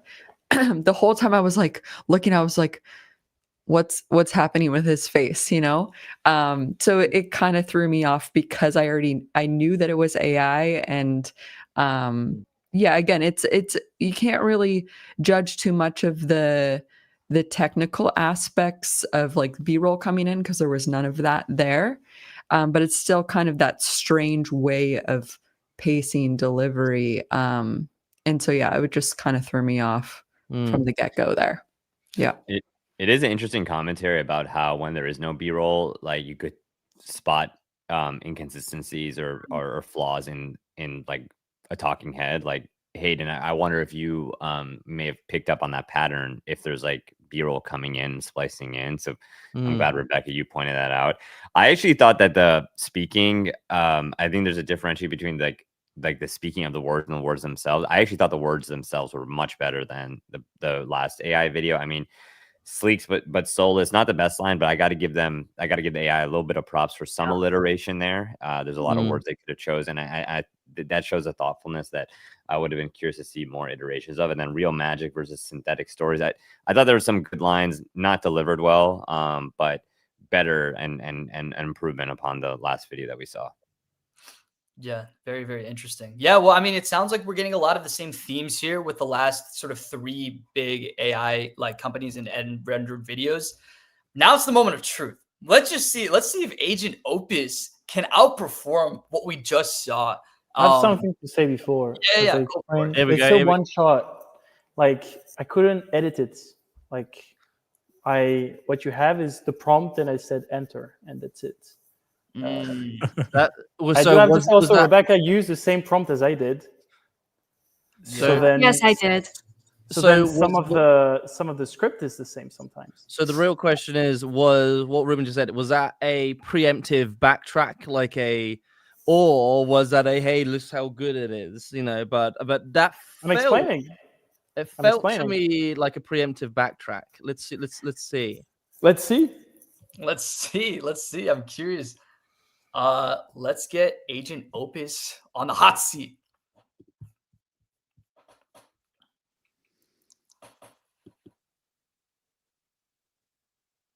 Coca-Cola just used AI to do this, and the internet is furious. Their latest global ad? Not made by artists, but by AI. People are calling it a slap in the face to humanity. Here's why. First, Coke swapped out real filmmakers and illustrators for machine-made content. That's creative jobs. Gone. Second, critics argue these AI models train on countless artists' work, often without consent or credit. Imagine your art fueling a billion-dollar brand and you get nothing. Third, Coke's whole pitch is real magic. But now they're selling synthetic stories. Many say it feels fake, like being tricked by a deepfake. Fourth, the timing couldn't be worse. In a shaky creator economy, this looks like cost-cutting and trend-chasing, not craft. And let's be real, the visuals? Slick, but soulless. If you think Coke crossed a line, drop your thoughts below. Should brands ditch real artists for AI? All right. That was our first look at Agent Opus, guys. What do we think? Did I just hear the same line? Yeah, I was gonna slick but soulless. I think that was in the same. I think that was in the same. Yeah. No, Maybe you're it's spot on. used the same source. Same yeah, how did that draw? Like, how did we get that? It's a great question. Like, how did we get that same output? Not like in terms of verbiage. Yeah, I use the script generated by Agent Opus as the input for Mirage, because Mirage only accepts a script rather than prompt. Got it. So I think a question I want to ask, like, is that trained off the Watch Mojo woman? like, hi, welcome to Watch Mojo. Today we're going to be doing the top 10 times that Spider-Man did this thing. There was a Watch Mojo voice. So, or it was like, I definitely picked up on that. And then, so like, it does made me wonder whether, if that is actually trained from her voice, whether that was consented, or legally obtained. But also got no way to prove that. I think a lot of what my experiences was still the same, whereas like the moment it felt like an AI video, I just like, I just, part of me just honestly just like immediately rejected it. However, though, I moved past that and was trying to look at it a lot more objectively. And I did see what it was trying to do with some of its visuals, which kind of was like, oh, I see that. Such as the one visual that I really did like was when it got a still of the Coke image, well, one of the stills of the Coke ad, and then it scanned across it and then made it like cyberwave sort of style. I was like, oh, that's an interesting idea. But for me, that then goes into what actually, honestly, one of my workflows that I do, which is basically I can have it kind of give me some good ideas, but then I'll give that to a human to then make that properly. And so it was like, is that a good way to ideate visuals? And so that was like a good way to get things started. And so I was like, it actually came up with some decentish ideas of visual storytelling, but because it's still an AI output, it was still looked for me janky as hell. Yeah. Oh, sorry, go ahead, Kelsey. I see you unmuted as well. Oh, I mean, I was just kind of nodding. I didn't say anything yet, but yeah, it's just a lot of, again, the random stock footage of like the board and then the job gone. And, you know, I think one time it just showed nothing. Like it was like a zoomed in of the stock footage. You didn't know what was happening. And that would have been funny if it was ironic in the way that you approached it, but it wasn't at all. I was just kind of like, what am I kind of watching, you know? So I would say it's still kind of on par with like all of the others and kind of not feeling like there's a purpose behind each visual. And I've experienced this before because I've used InVideo before as well. And I felt like I still had to do a lot of refinement myself afterwards to get what I needed. Yeah. I think seeing the visuals and like that AI like scanning one was my favorite as well. The gone to art. I appreciate the like attempts at trying to like convey a thought visually, which is not easy. And so to see the beginnings of that, I'm excited to see where it goes. I also thought it was interesting the different interpretations of art through B-roll. Like I think at one point we saw art or like director, and then that was Steven Spielberg on the set of Jurassic Park. Yeah. And then another one was like a pure like painting on a canvas or something. And kind of both kind of are like very different than like the art or like the people who work on a commercial. So I think it just goes to like even like just like that level of detail and seeing all of this like come together is interesting. But I know it's like first inning, and so where this will go and the infographics, and especially as somebody who works on those and knows how long that takes, it's exciting to see where this could go. Yeah, and again, I'll explain, and not to protect myself. It's there is an editor on Agent Opus, but I didn't use it. But I think it's like the most important part of the tool. It's just that we didn't have enough time. The editor, you can go frame by frame, and if there is hallucination, if there is one, I can edit it. I can ask for another variation, like frame by frame, or if an idea is just not good, or if it tried to do something good, as you say, John, like, oh, that was an interesting idea to put an actor or someone, or to try to do like the half AI, not AI. You could like make it even more, make more iterations. So I couldn't do that. It was just a one shot. I think the best way to use it is to generate a bunch of them like I did, then select the one that has the best structure, and then go frame by frame and generate multiple of them. And Hayden, maybe generate your own voice. Yeah, that would be better. Well, transparently, I actually already do have my voices on 11 Labs. But privately. But I think actually I want to point out something that John said earlier in this stream that I think is a very, very key point, which is basically the opening image. And like, what does the first frame do? And what is the mise en scène? What does that tell me? Everything that I need to know about the subject of this video. And with this, it just like, it was in a random corner, and then it jumped cut to another place, and then it jump cut to another thing. And then there was not a singular point of focus. And so already I was like, well, what am I looking at? And then because of that confusion, I didn't hear what it was saying, and therefore it was like, if we weren't primed with the context of this prompt prior to all of this, I would have immediately been like, all right, this is confusing, I'm out. So I didn't get that. But then again, I will say, yes, it can be edited, it can be fixed, but I'd be interested to know what was the image that it specifically chose. But whereas narratively, like if I'm thinking of myself as an editor, it's like, all right, if I'm doing a critique on an AI generated Coca-Cola ad, I need to choose what is the most offensive image of an AI generated ad, and then point that out. And so it's like I'm thinking of that strategy. So it's not just, and I see this so often with humans as well, where it's so until they get better, where it's just like cutting to the B-roll for the sake of B-roll. And I get extremely frustrated with that, with like talking head, with less experienced talking head editors. They just cut to like the most crap stock footage ever. But it's like, all right, but let's let's dive deeper into what is genuinely the best image to visually storytell this.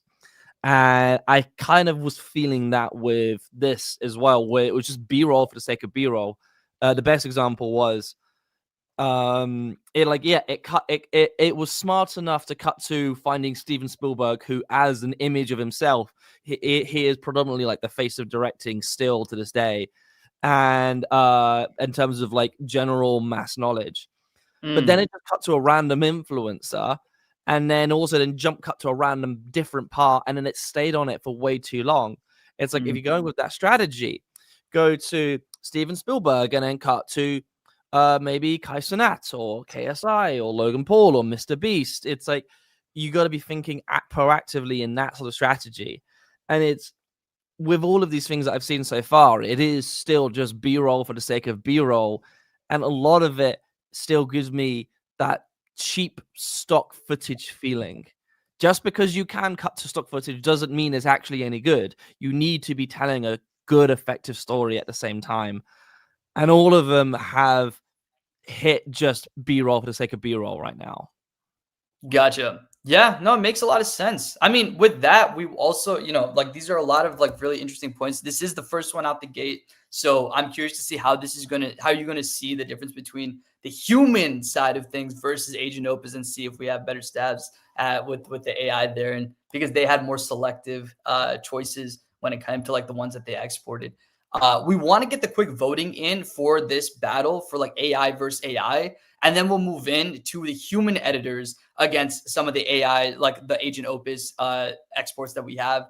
So judges, do you have like a score? Are you guys kind of good to go on voting? From, again, we're going to look at technical quality, we're going to look at creativity, and we're going to look at storytelling. Not sure if you guys are ready. You need more time. It's HeyGen. It's versus HeyGen, InVideo, Mirage, and Agent Opus. Yeah, that's correct. And we just saw this last one was Agent Opus. Last one was Agent Opus. That's correct. And that one was by Ruben, correct? That is correct. Yeah. Okay. Just making sure. Okay. Yeah. I can throw out my votes. So I know we got the 3 tiers thingamajiggy: creativity, technical quality, and storytelling. But what I'm actually going to be doing is I want to throw in an extra element of, is this publishable? And will this work in terms of like, will people engage in this, or will it just be like thrown out into the void and then vanished? And all of them, to me, feel like they don't hit any of those things. And so for me, honestly, all of them are unpublishable, and therefore so the first 3, all of them are at 0 out of 10. But because Opus Agent did have some interesting ideas, such as the scanline thing, and also cutting to Steven Spielberg, that's the only way I can give it 2 points for that. But that's out of 30 or whatever it is. But all the other ones were out of all the other ones were I still would consider it unpublishable. So Hayden, I will say, so is it 2 points per category or 2 total points? Are we splitting? Hayden, are you inventing your own like? Come on, guys! You know me. I make my own rules. You gave 2 points. Good criteria. It's valid. 5.5. Like, I don't know. Okay. Creativity. Okay. So for the ones that are not Agent Opus, like all of them were pretty much a 0 out of 10. Like unfixable, I would even say. Like, start from the ground up. Let's start again. Just show me that criteria one more time. But I think technical, creativity, storytelling. Correct. Like, just the creativity on that on turning it into like an AI scan line thingy. That was like that was creative, and in terms of storytelling, that 1 point for cutting to Steven Spielberg. So yeah, 2 points, like 2 points to Agent Opus. That's 2 points. oh, for a total of 30. Yes. Okay. Hayden will score. Okay. Whoever's on the back end of this, give him a raise. This is great. So I would say that like I gave each one I gave them a 1 for each category, so 3 points each out of 30. But I'm not sure. So with OpusClip, I heard that there was the editor, right? So I gave an extra point for that. So 4 for Agent Opus. I don't know if the other ones have an editor as well, but All the allows other you ones to have go in. editors. Okay, so then they're all like technically 4s, right? Because if it's 1 out of 10, I'm going to rate the lowest one because I didn't connect with any of them. And I think it was actually a sign when I was confused, like which ones have we seen? Because they all kind of felt the same. So I was like, I just kind of like it blurred together a bit because some of them use the same language. So I would say I would give all of them a 4 just because of the categories of a 1, 1, 1. And then the addition of the being able to edit and have some refinement, I'd give it a 4. All right. So as of now, John, before we get to you, Agent Opus is up by 2 points. So your vote matters, man. So what are we thinking? Okay, so first off, I think this judging and this conversation is already a meta commentary on how quickly AI moves. Because I think if you would have shown a human being talking in that way a year and a half ago, our minds would be blown that an avatar is moving that way. So I want to say that we can't forget the technical side of this and what's been achieved. So I'm going to give that it's out of 10, correct? Each category. Yeah. So I'm going to give each one a 3 on that. It's not really a quality measure, but it is a technical achievement to be able to do that and be able to pick the B-roll, even though the B-roll selection of a Steven Spielberg B-roll versus an artist, there's room to go there. But it's just fascinating that this is again first inning and this is already where we're at.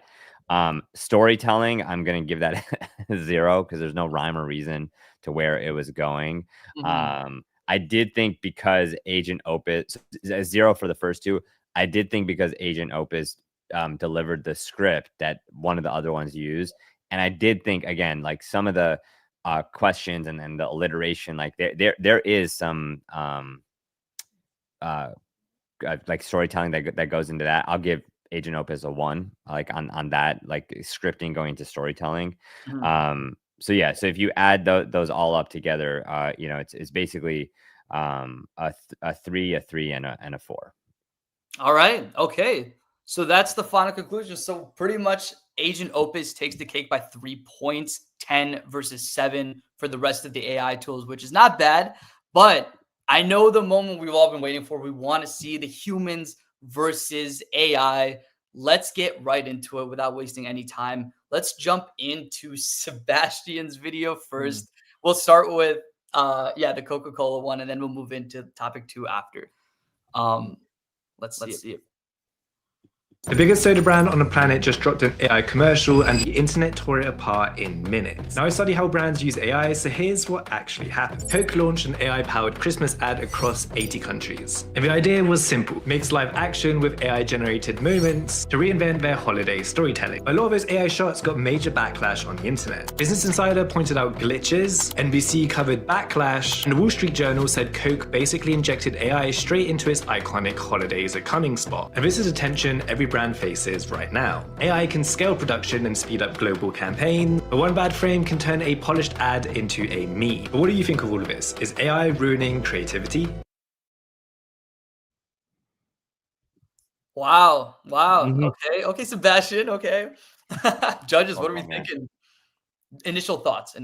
Oh, I think the difference that I'm feeling is clarity. There was excellent clarity in that. In terms of the storytelling, for me, felt very, very quite clear, and was also very literal in terms of the B-roll that it chose to show. And so, and then the technical quality for me did feel pretty good in terms of it had some decent style. So as I said, like it had the scan line things, it had the chromatic aberration. It also kind of like did like the fisheye thingy majiggy. But also the creativity. However, though, for me, felt there was a lot of cliches that I do see, and for me, it is it's the epidemic sound metallic riser. It's like I hate that one as much as I hate the Vine booms. So that metallic riser sound effects needs to be banned from the internet. So there was some good technical skills, there was some good storytelling, but the creativity felt very, very cliche to me. So, but however, though, the thing that I got out of that was clarity and also a solid script from Sebastian. And he also pointed out that he drafted it with ChatGPT, but he also actually, with storytelling, gave a really good line, which I think gives in a discussion where it's like one bad frame could become a meme. And that's really, really good stakes and conflicts towards it. And it's like, and it shows, and that really proved how fickle and how high risk something AI generated can be, where one simple mistake, one simple thing that is overlooked and the entire thing breaks. That's a really good thing to point out. And so that was like the most clearest I had in understanding AI and what it is today. And so the fact that I felt already much more emotionally compelled to be talking about the positive things that meant, all right, that was already an excellent start. What can we do as a creative team to be improving it a little bit more? And one of the first notes would be get rid of the metallic riser. But it was like already there was already enough for me to work with in giving feedback, because the baseline of quality was already there. And so therefore, like, that was almost publishable. Almost. But that was almost publishable. For sure. Interesting insight. Yeah, Jon, go for it. Yeah, I was gonna say I love the comments coming in and the comments being pinned here. Like, first of all, let's give it to our guy, like Sebastian, that did that in an hour. That's fantastic, by the way. Yeah, incredible.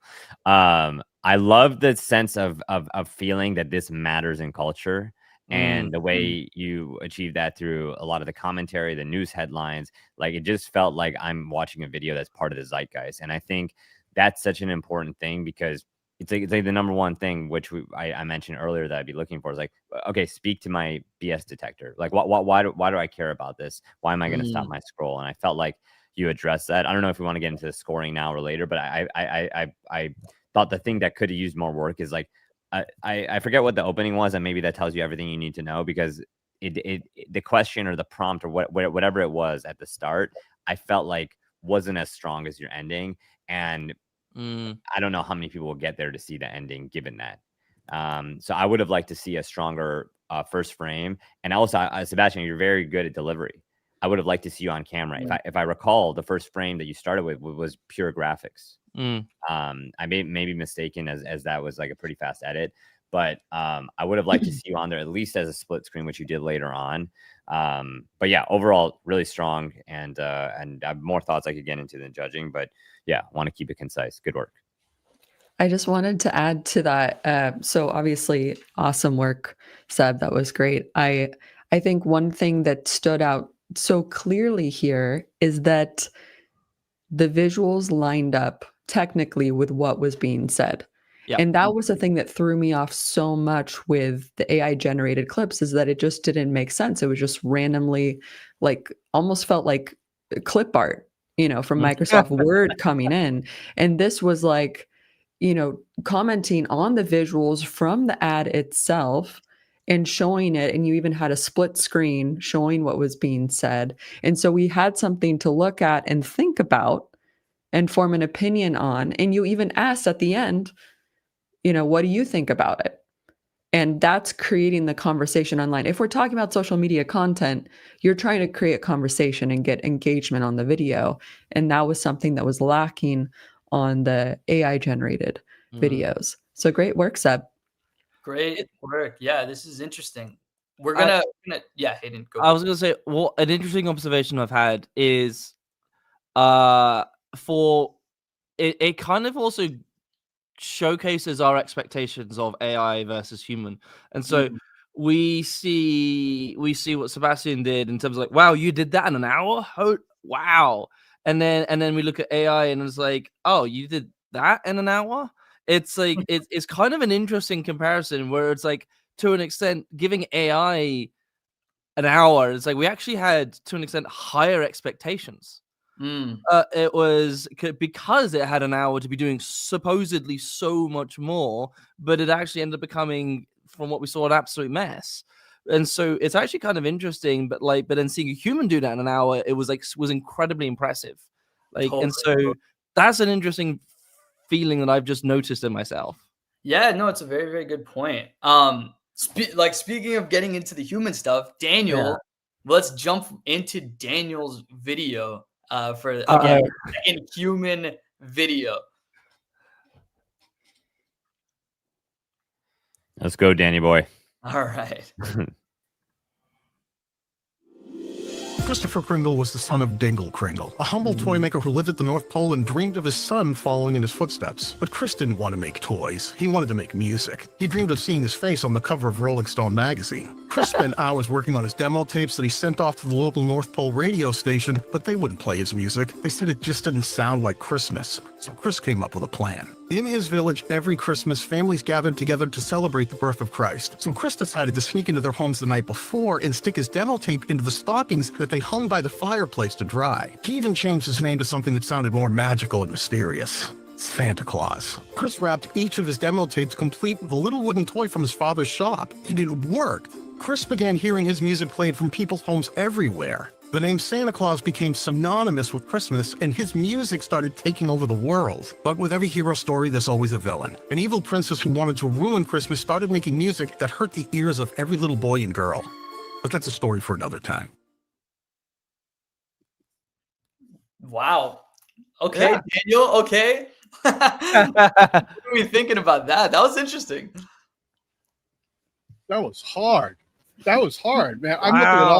I'm looking at all the glitches and mistakes in that thing, going like, man, you know, my layout was pretty simple. All I did was, cut to the audio and then put the images over. But you know how hard it is to get anything right in an hour? That was crazy. You guys, I love listening to Hayden rip everyone apart, but man, that was like, I've never had so much pressure on me ever in my whole life. And I'm a father.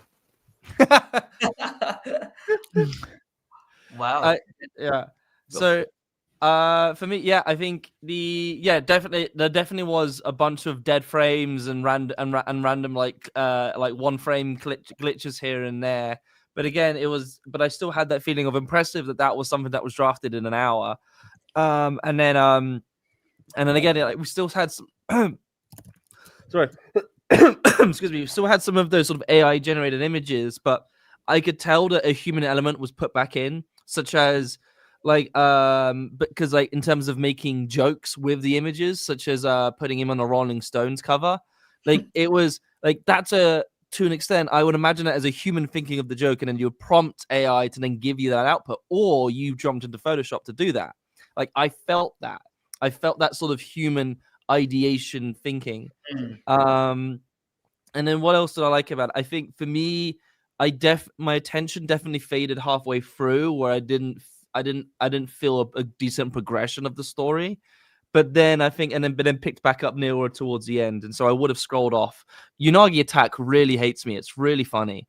But then so I think, and then also an interesting. It was a slowish start as well with that title card, but yeah, again, impressive that was done in an hour, and so yeah, there was a lot I liked about it. But I will say, unfortunately, it's not publishable. But for that to be done in an hour, great, yeah, we can spend the rest of the day on that, and then that'll be publishable. Totally. Kelsey, what do you think?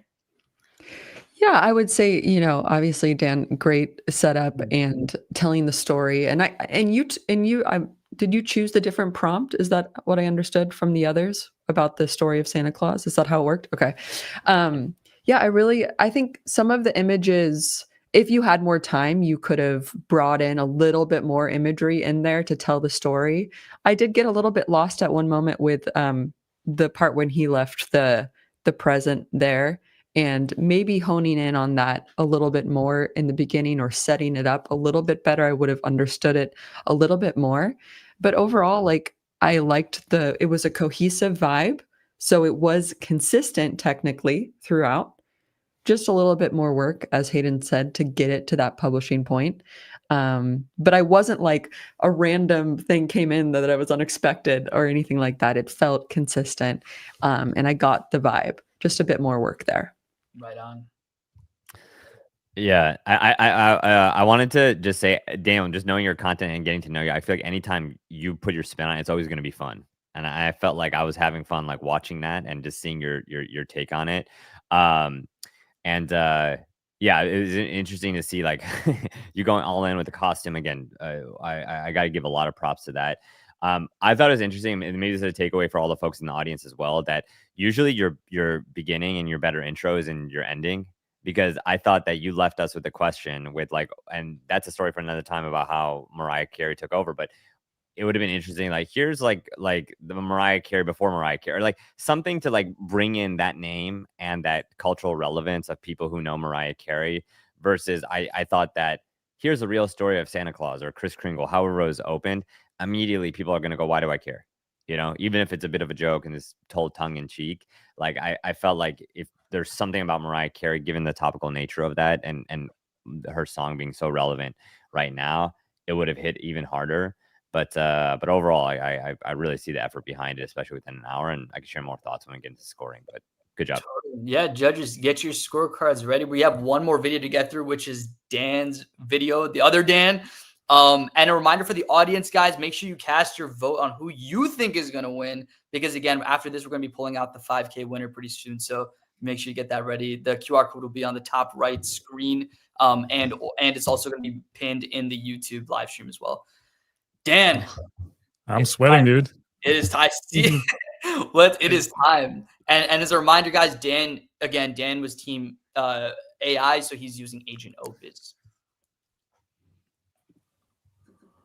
This Santa tradition will blow your mind.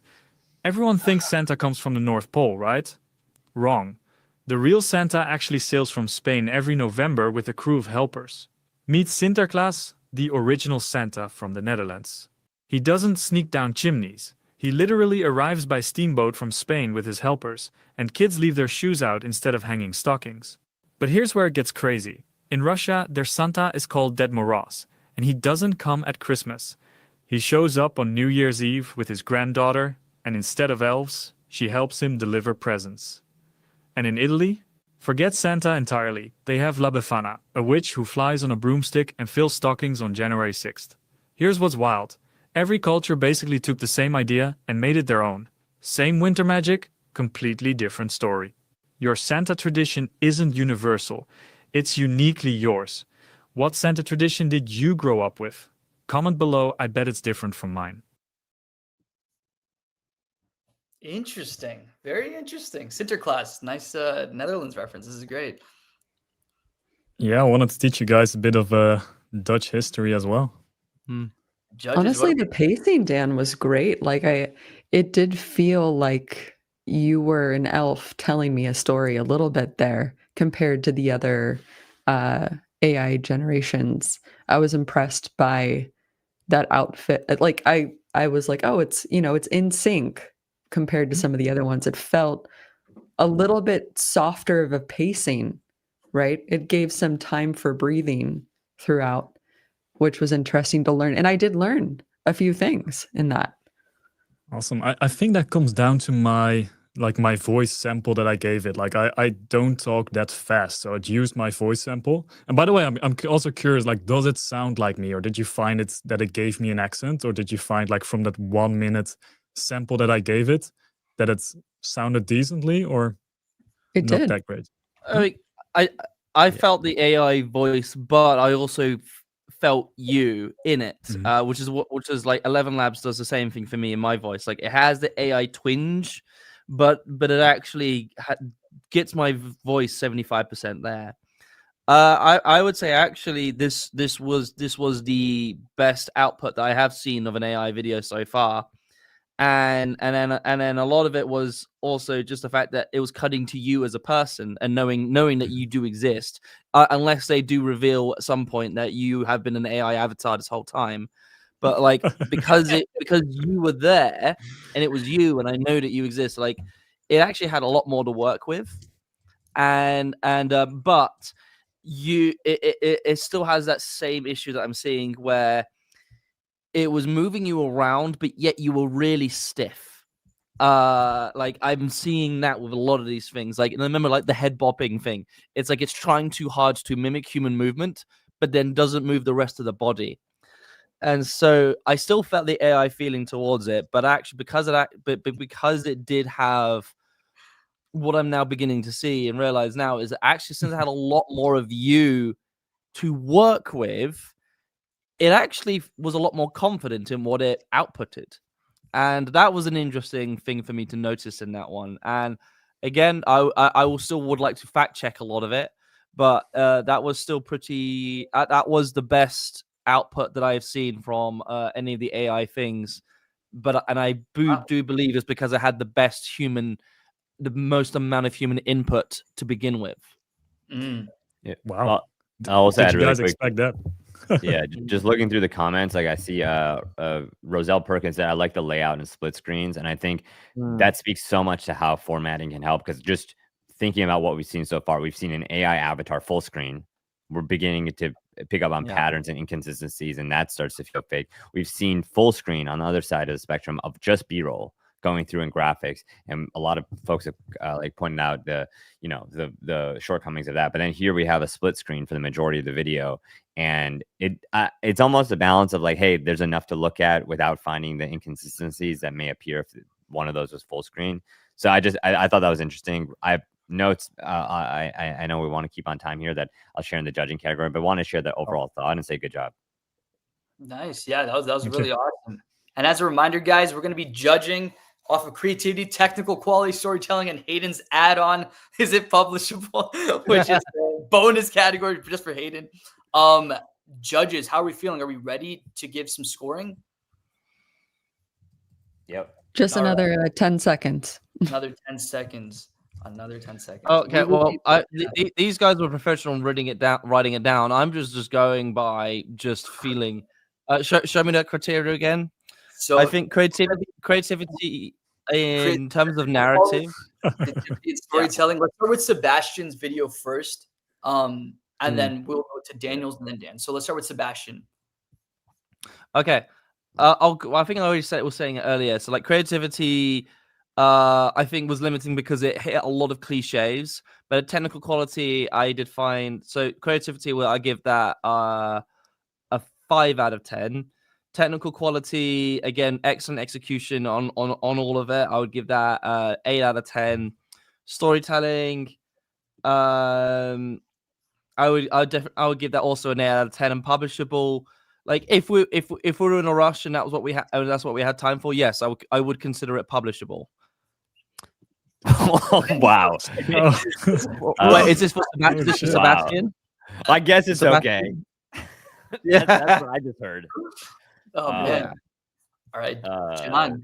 Sebastian, I'm giving you a 23 overall. I'm giving you a 9 for technical quality. I thought that was excellent, especially within an hour. I love the match cuts. I love the graphics you brought in. I just the little details of like when you were pointing out the inconsistencies in the AI with that article. You had that like red box like pop in, like draws my eye, my attention.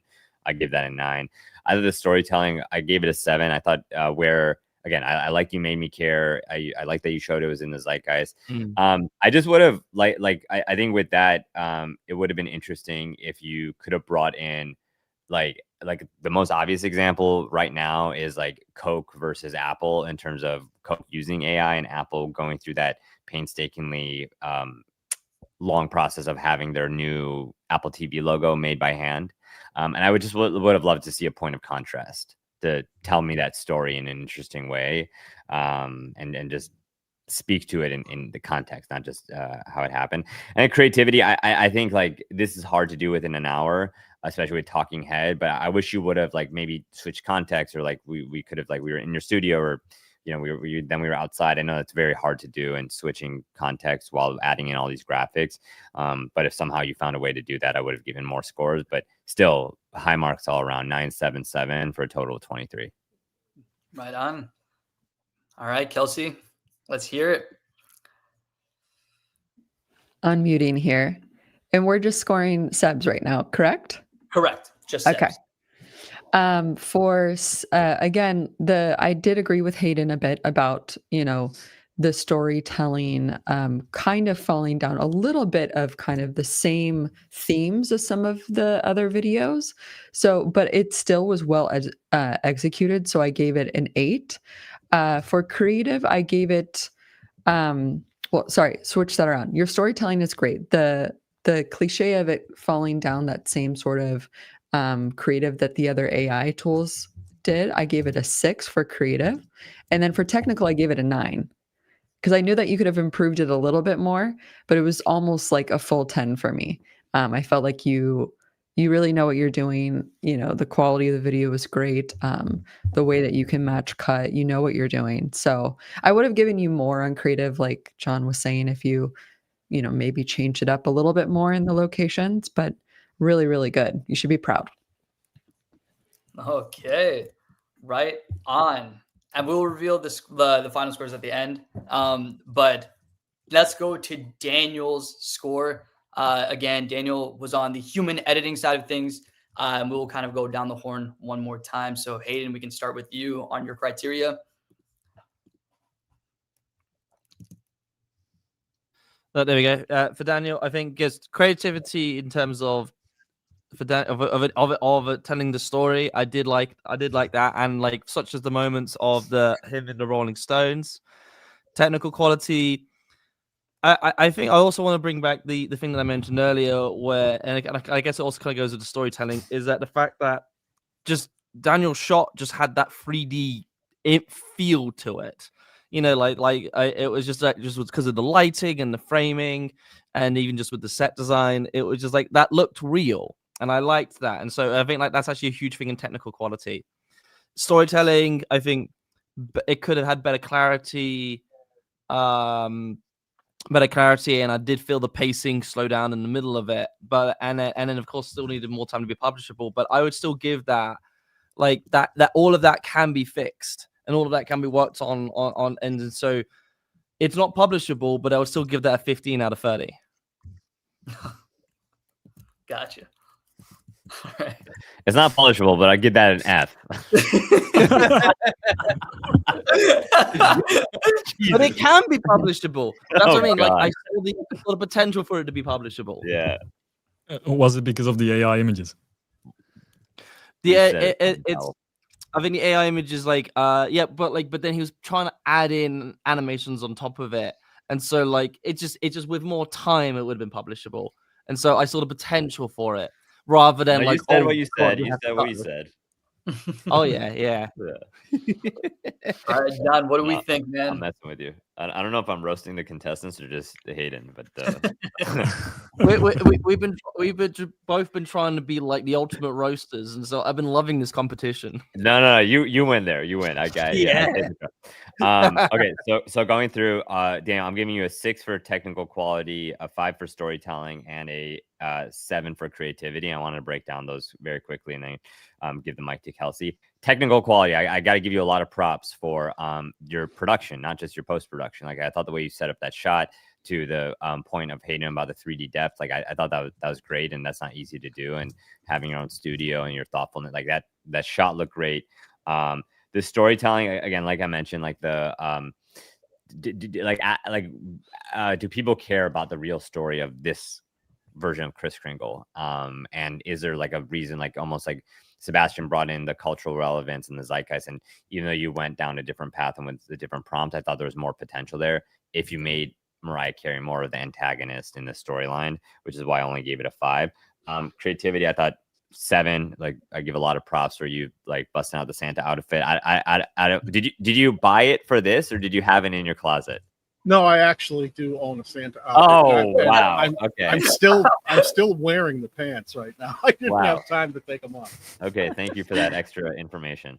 Well, anyways, yeah, I thought that you went all out. I was about to say maybe I was about to give an extra point if you said you went out and bought that, but you know, like you having it. I absolutely went out and bought the outfit specifically for this shoot.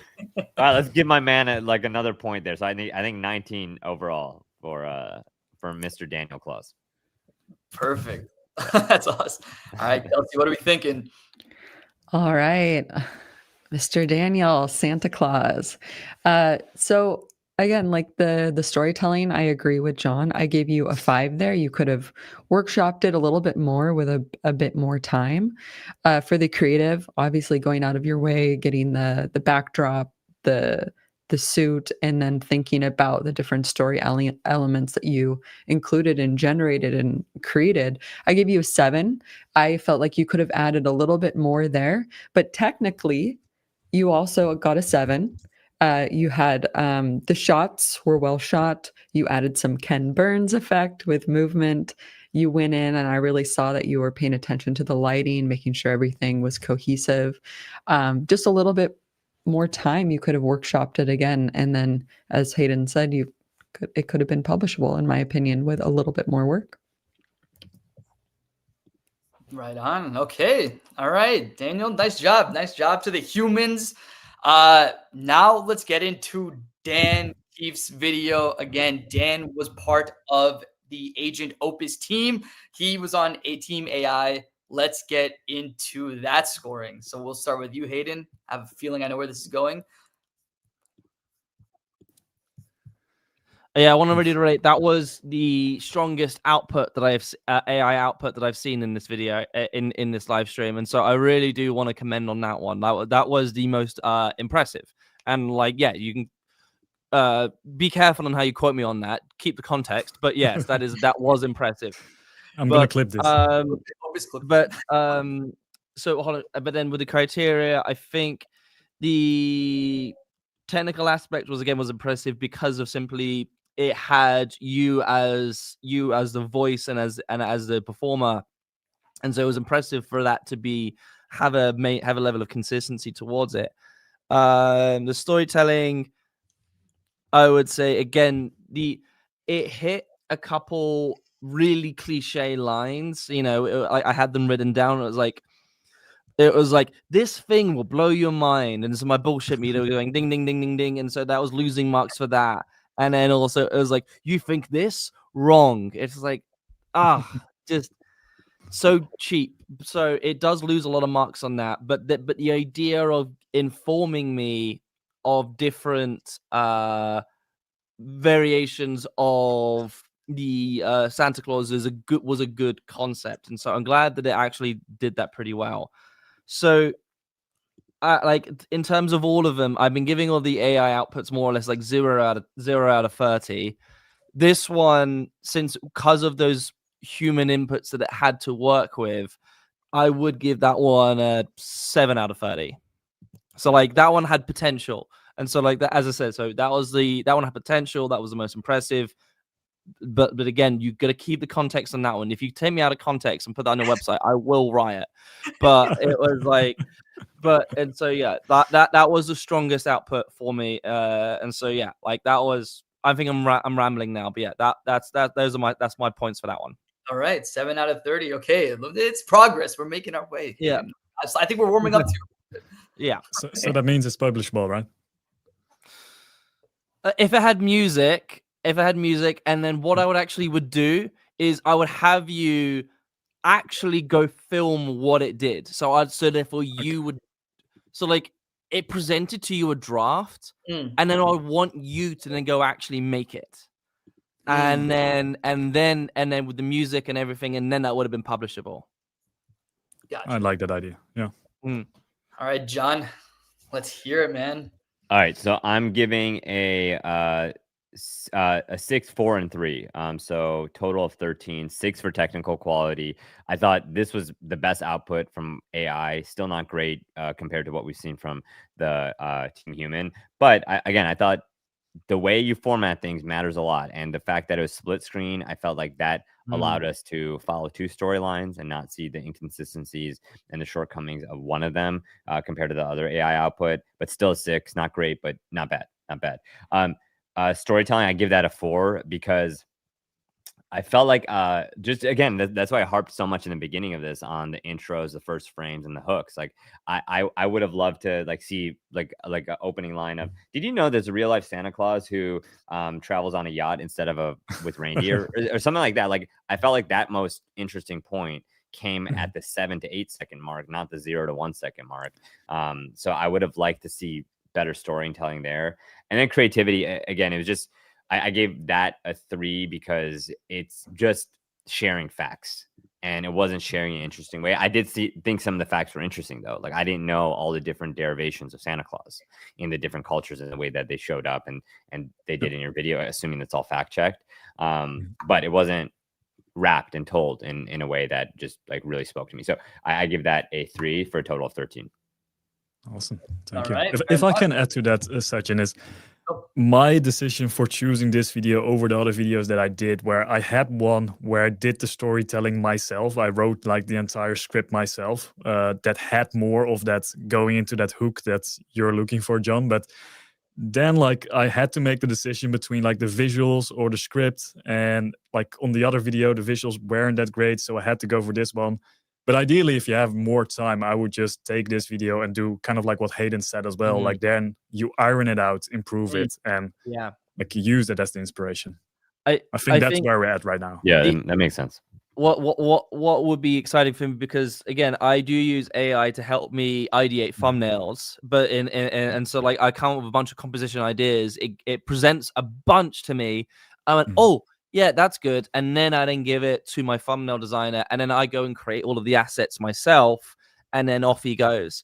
And I think with the way that you workshopped it, it was like, let me test this video idea. Have it run it. You go make a cup of tea or whatever. You come back, and it's like, actually, yeah, that is a solid idea. All right, now let me go make it. And it's like that as an ideating process is interesting. And so it's not an output, but it's part of the process of like, hey, is this worth my time? And then being presented with a bunch of different options. And so like that as a tool excites me. So like in terms of being part of my brainstorming process and seeing if it's worth my time. Totally. All right, Kelsey, let's take us I home. just want to get my score in there for you, Dan. I just gave you 5s across the board, which is a huge improvement because we were pretty brutal before. And actually, I thought that I was going to be the Paula Abdul character in this and be a little bit more gentle. And, I think if I had Frame.io, which is what I use to like go frame by frame, I could have maybe given a bit more scores before to some of the AI for some of the technical parts. I just couldn't remember exactly some of the stuff. But I give you 5s because I felt like, I learned something. There could have been a bit more improvement to the technical there. And creatively, I just felt like if you wrote the script did you write, like make tweaks? Is that what I understood, Dan? I did. I honestly don't know on this one. I might have made a few minor tweaks on each of them, but not too big on this one. Okay. I always appreciate, and that's what hooks me in when I'm like learning something. So I felt like that was what made me give you 5s instead of 4s for this component. Yeah. Honestly, good work. Impressive All around. I'm sure we're all dying to hear who won this. Humans or AI by a landslide. Humans with a total score of 120 points compared to Agent Opus with 45 points. Humans take the lead for the top position here. Congratulations. I can feel your pain saying that. I know, I'm just like, oh. But you know what? Congratulations to both sides. Before we get into sort of our final remarks, I do want to mention that we still have $5,000 that we're giving away, and we're going to give it away right now. So on our end, are we ready to draw the 5K winner? All right, I guess we are ready. Can we get a draw? think we need a drum roll. Let's do this. Huge. Let's do it. Yeah, this is huge. This is the holidays. This is big. All right. Let's get a drum roll or not? We're just waiting, oh man. And whoever wins, Who's it gonna be? You can always. I'll send my Venmo later. Just There you go. The chat's going crazy. Yeah. Oh, the chat's going nuts. The chat's going crazy right now. 6 seconds. 5, 4, 3, 2, 1. Andrew. Just Andrew. Just Andrew. Just Andrew.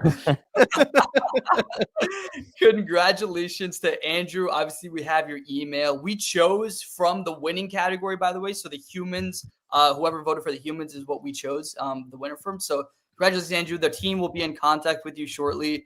And guys, well, this is awesome, man. Well, again, one thing to say before we end here, right? Whether you are into the AI creation world or the human creation world, one thing's for a fact, creators right now are about to be supercharged with tools like AI, right? Agent Opus isn't really about replacing the creativity, but it's more so accelerating it, right? And here at Opus, we really want to prioritize and make sure that we're able to encourage people, whether you're a creator, whether you're a business, to succeed in whatever way possible.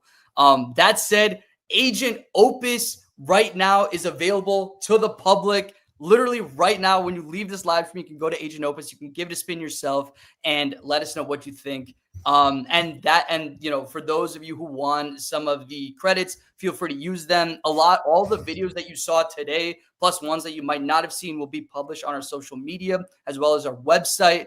And that's it. Judges, contestants, any final remarks, any thoughts before we end? I think just this was such a gamble for you guys, and I will genuinely throw out utmost respect on that. And it's like inviting us all, knowing all of our opinions on AI and everything like that. It's like I genuinely have that confidence is very commendable, and so I've really enjoyed it. And I really appreciate you guys just letting me just be a dick. And so thank you for about everything. And so I really appreciate that. And this was really fun. Thank you guys. Yeah. Thanks for creating this. I mean, I think this is a moment in time, and it'll be interesting if we run it back in a year. Yeah. And we'll there'll be totally different results, I think. And who knows who would win that one, but it's really interesting to just see this as a moment in time. And how far there's still to go, but how far we've come. And just, it was a pleasure judging with you, Kelsey and Hayden, and thanks to Opus and such a great job hosting. And shout out to all the contestants for grinding away with the hour that you had to show us what you did and just put your hearts on the line there. So thank you guys. Yeah, it was a really great idea to show the process, right? Because I think a lot of people, when they comment on these tools, they've never gone through the process before. And this was in a time constraint. So although we were brutal here on a lot of these AI outputs, remember that you should spend time on your projects. You shouldn't give yourself I only have 1 hour to make this, So this is it's going to be interesting to see what can be done in an hour, as Jon said, in a year from now. But we also have to remember that you guys should spend time on your projects, and what you can create in 1 hour could be just the start. So I think it's so cool that you guys even implemented this just to show what people can make right now. Absolutely. Yeah, guys, there'll definitely be more. But for now, I think we'll wrap it up here. Thank you guys so much. Thank you to the judges and contestants for being a part of this, and we'll see you guys on the next one. Take care, guys. Thank you. Thank you, guys. Thank See you guys. See you later. Bye.